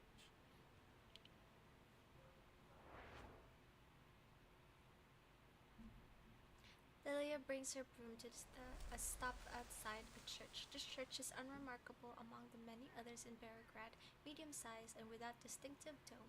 Only its position sets it apart. It stands on a higher ground, giving it a clear overlook of the Golden Plains. What kind of church is this? Place is abandoned. Capitan, I don't know what you're looking for here, but you got to take care of yourself. Especially... There could be mimes everywhere. I mean, sorry, not mimes. Mines. Mimes. As she glances over, she spots Igor approaching from afar. Have a good flight. Good luck, Lilia. Never had a bad one. Though smashing into the vice president's office would make it a little better than the rest. Adorable. It's a farewell in Lilia's own style, but she doesn't leave. Instead, she fixes her gaze on Igor. Lieutenant Lilia, my interests do not conflict with the timekeepers. The coordinates I provided are correct. We are on the same side. I am not worried. If you dare to lie about this, you're not leaving the city alive. She'll personally unalive you. No question asked. Lilia steps forward, directly squaring up with the rebel leader. Let's go, girl! But no matter what you do, now or in the future, I'll never forget what you did in Sao Paulo. Don't worry, I haven't forgotten as well. And I hope you do too, so I can walk you to the judgment seat myself and see you punished for everything you've done. Yeah, it's just so hard to forgive Igor. I know he had his own thing. He wanted to protect his family. Lilia's broom has 3 functions. It's a flying machine, a gun, and also a broom. Sweep away the dust and the gravel and the leaves. It's so funny she calls it a broom. She's like the Wicked Witch. Her just pictured Lily piggybacking on Broom. Now Broom has her car. That's her vehicle. She meets his eyes head on like an eagle locking onto its prey. And if the court doesn't sentence you to death, I will. Nah, Lupera will. Once Lupera sees that mother trucker, oh, you don't know what she gonna do to him. Anyways, I've seen the memes too. I've seen it all. Meeting Lilia's eyes, Igor understands that this isn't a threat but a declaration. He doesn't confront her, but he doesn't avoid her gaze either. Lieutenant, I know what I've done. I see the faces of those I sacrificed more clearly than anyone. Tri-corner hats don't help with aerodynamics, but dang, do I love tri-corner hats on witches. I look forward to my judgment day. It adds a little bit of spice. So do I. Lilia mounts her broom and takes off. Igor watches as she rises into the sky and rejoins her squad. He lowers his head. Let's go, Timekeeper. What we search for is underneath the church. Underneath? As there is change, so do landmarks. There was a time the Amber Room was buried beneath the market even. The church's cellar is deep, near the periphery of the Amber Room. Ptolemy led the digging of a simple tunnel between them. Just as they are about to set off, Senator lets out her anxious hesitation. Timekeeper, are you sure you want to go down there alone? I know you don't trust Igor. It's alright, Senato. Only Igor and I are allowed in the Amber Room. That was the deal. You and Marsha can just wait for me here. If I don't come back in 30 minutes, go in and... Oh, what's that? That's my phone. Go in and, Unalive everybody there. Okay. So to be more fair, it does increase drag slightly, but tricorner hats were designed to stay on your head despite high force winds, like the kind sailors would face out in the sea. Oh dang! I didn't know that. You did your research. Oh, okay. The road down is not long, but the darkness of the suffocating earth devours any sense of time. Guided by the light lingering scent of gunpowder from Ptolemy's. What is Ptolemy? The Ptolemy's? lighting system my man built before. Before? I When they dug the tunnel? I don't know how to pronounce his name. The ugly face. Earlier than that. The light grows brighter, revealing an unexpectedly complex structure as they pass through the entryway. Oh. Oops. It's like a subway. Oops. Sorry. I'm cleaning the mouse. Because it's hot, so I'm kind of sweaty. My hand's kind of sweaty. Metro station! It appears to be a vast subway station or some grand theatrical stage.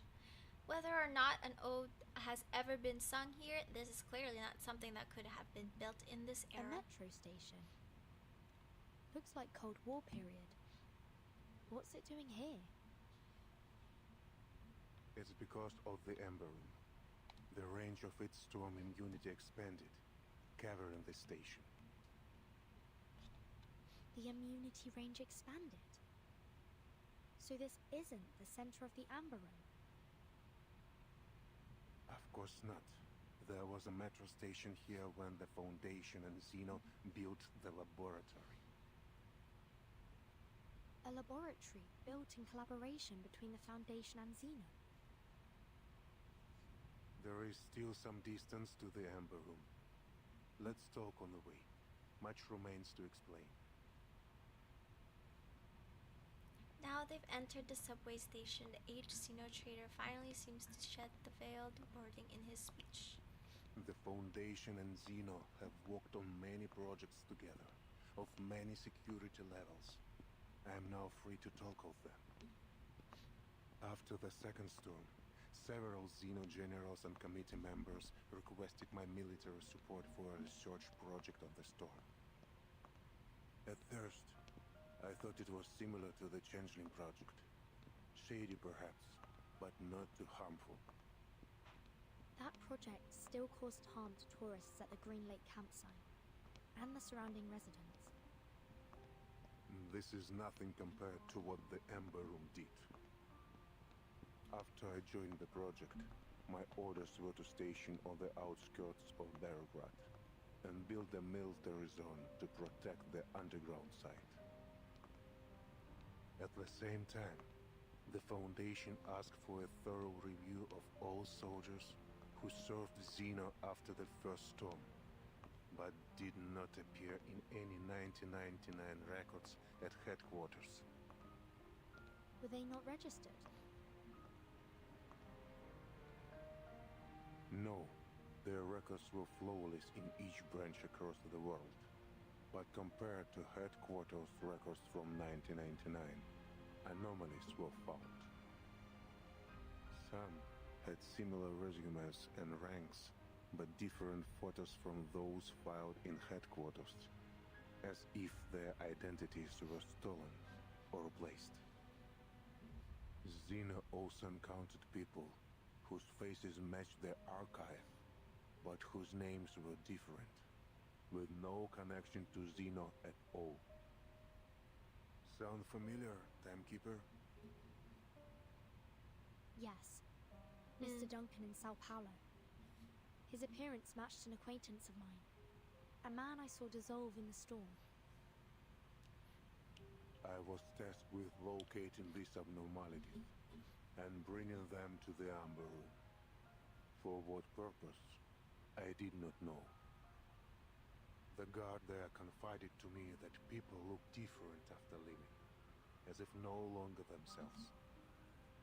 Did they torture them? Did Did you ever consider finding out what was going on? No. Back then, my faith was firm. I wholeheartedly believed in the Foundation's vision of peace and honored my duty. That is to say, I followed orders. That led to my deepest regret. After the 6th storm, they brought in Earth.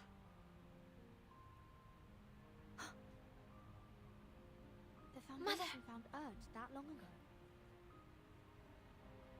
Specifically, those leading the Emberon project did. By order of the Pax House, all information on the project was sealed. The 2 subsequent storms came suddenly. During that time, something happened to Earth. Something different. During one storm, she escaped, but the secrecy of the project left us without manpower to find her. This is what led to her multiple disappearances in the following storms. She could have stayed in the safe zone, couldn't she? Indeed. From my view, the Foundation only searched for her to cover for their mistakes. I remember well the last time I saw Earth. It was on a vast land. Dangerous, barren, much like the Dawn Steppe. In Antarctica? That was Dr. Doris. I talk of Earth. When I saw her in São Paulo, I knew her at once, both by her appearance and by her unique, calm bravery. But Dr. Doris was not the woman I knew in 1999. She was lost, a soul trying to reclaim memory and identity. In other words, the last time you saw the Earth you knew was before the first storm. Correct.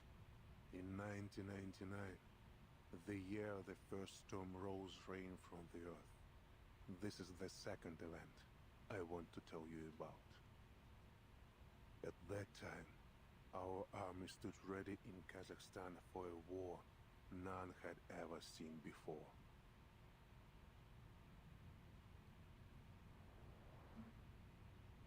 Miss Earth, the army is combat ready. Thank you for letting me know, Admiral. At the moment they start the ritual, they'll be their most vulnerable. I need to be close to its center at that time.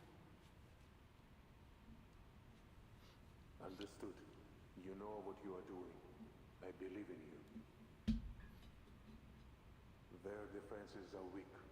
There is no need to worry, Miss Earth. Everything will go smoothly. I'm not worried about myself. I'm worried about her. Imagine. You mean your daughter? Mom. Yes. She's still too young to understand all this. The SPDM will take good care of her. The Foundation made the same promise. Suppose it's the only way.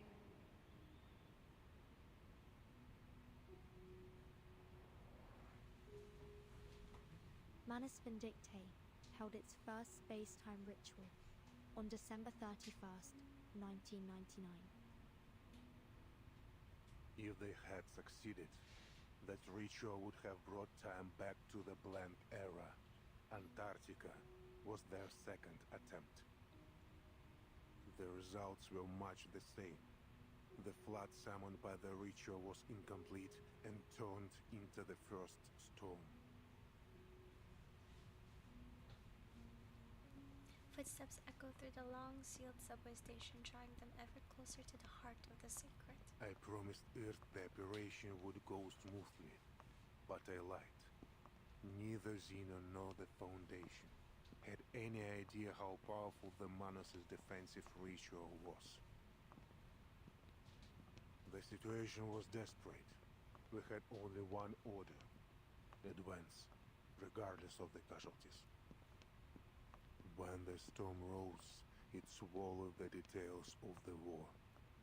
Yet the weight of it haunts me still. The grief of sending my soldiers to die.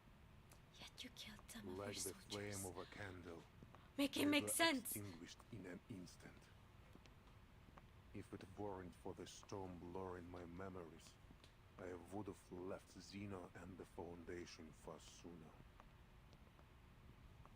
The subway station ends, and ahead of them lies a broader space where white light and air Then what pour in. ultimately led to your betrayal? Igor halts and turns towards an obscure door at the corner of the hall. We've arrived. It's carved from the same smooth marble as the surrounding wall, its outline only perceptible on close inspection, unobstructive, unremarkable even, but ever so mysterious. It was the Ember Room project. It showed me the Bag's house's arrogance. By now, I don't know which shows less respect for life, the Foundation or Manus Vindicta. I once thought that we fought and sacrificed for a firm conviction, to bring a bright and peaceful future. But I can fool myself no longer. The Pax House may Secret aim to build a tunnel! peaceful Secret future for tunnel! both Decaf, that's so funny. humans and Arcanists, but their means are no longer justifiable.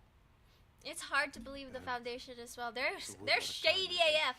At least Arcana is This is straight a up, war for yo, I want only the How Arcanists. can we stand? And I want to control let alone everybody. claim But the Foundation is so hush victory as hush. mere I'm like, oh, this is what we're trying to do, but really, this is what we're trying to do. How I But wish to really, have a god but on like, my we're trying to side. do this. We're trying to be good. Timekeeper. But you know what?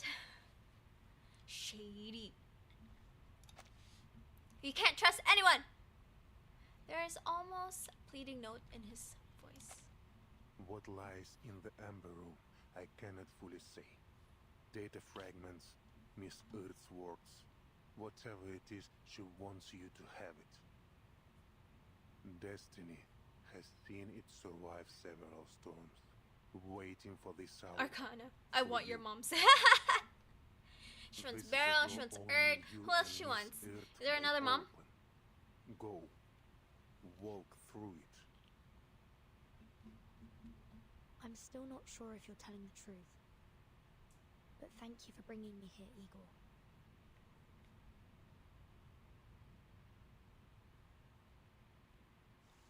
To be continued. Dude, that's actually a good ending. Wow. We're getting lore dump after lore dump after lore dump. So many stuff has happened. Okay. Let me just claim all this. How many more is there? Is up until 22? Oh, that's not too bad. Or more than 22. Who knows? Anyways. Let's us pull. Okay, hold on. Yes, I will hold. I will click. I'm just like trying to get all this. Ooh, where is it? Where's the new one? Ah, there it is. Excuse me. Sorry, let me correct. Arcana. I desire thy mothers. She does talk like that. If you count Kamar and Nautica's holy mother. You know what? They look like mothers. They can be. Honorary mothers. Okay. I'm gonna start recording. Okay, recording. Is it recording? Double check. Okay, we're pulling! We are pulling for Marsha! I kinda also wanna pull for Mercuria though. Oh. But let's go! Gold! Gold? 6-star? No. Oh, there's a gold. Summon again! Ooh, I just noticed I finally have a sweetheart portrait. Why is my phone buzzing?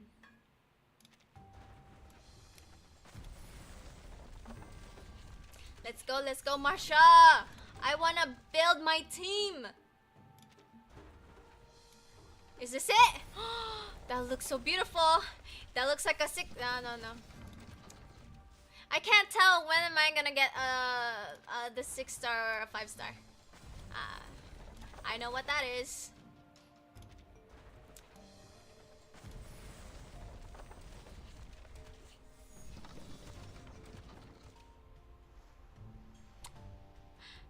Can you convert? Is this? I don't have any more. Oh wait, I can convert. No. Bruh. No.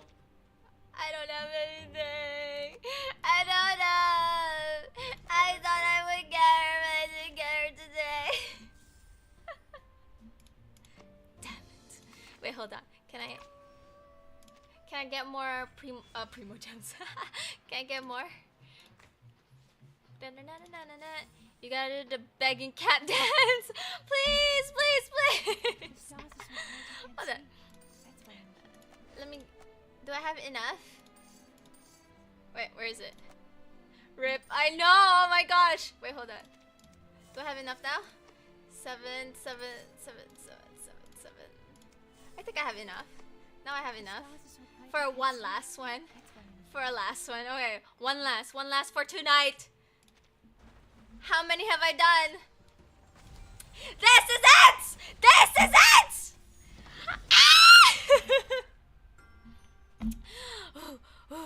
Not time. No, decaf. Not time to swipe. No, not yet. Not yet.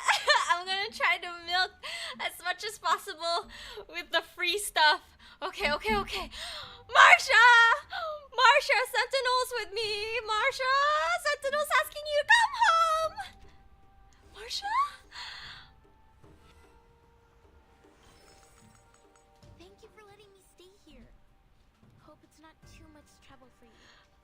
I'll leave as soon as I find a place to settle with my people. But Tutu, I already have you! I already have your portraits too! No! No! Stop coming! I know you like me so much! I have most of. Well, I don't have your full portrait. But still, I have a lot. Like, look at this. Like, I'm so glad to have you here. from all of my 6-star, Fatutu is the only one who has 3 portraits. That's a lot.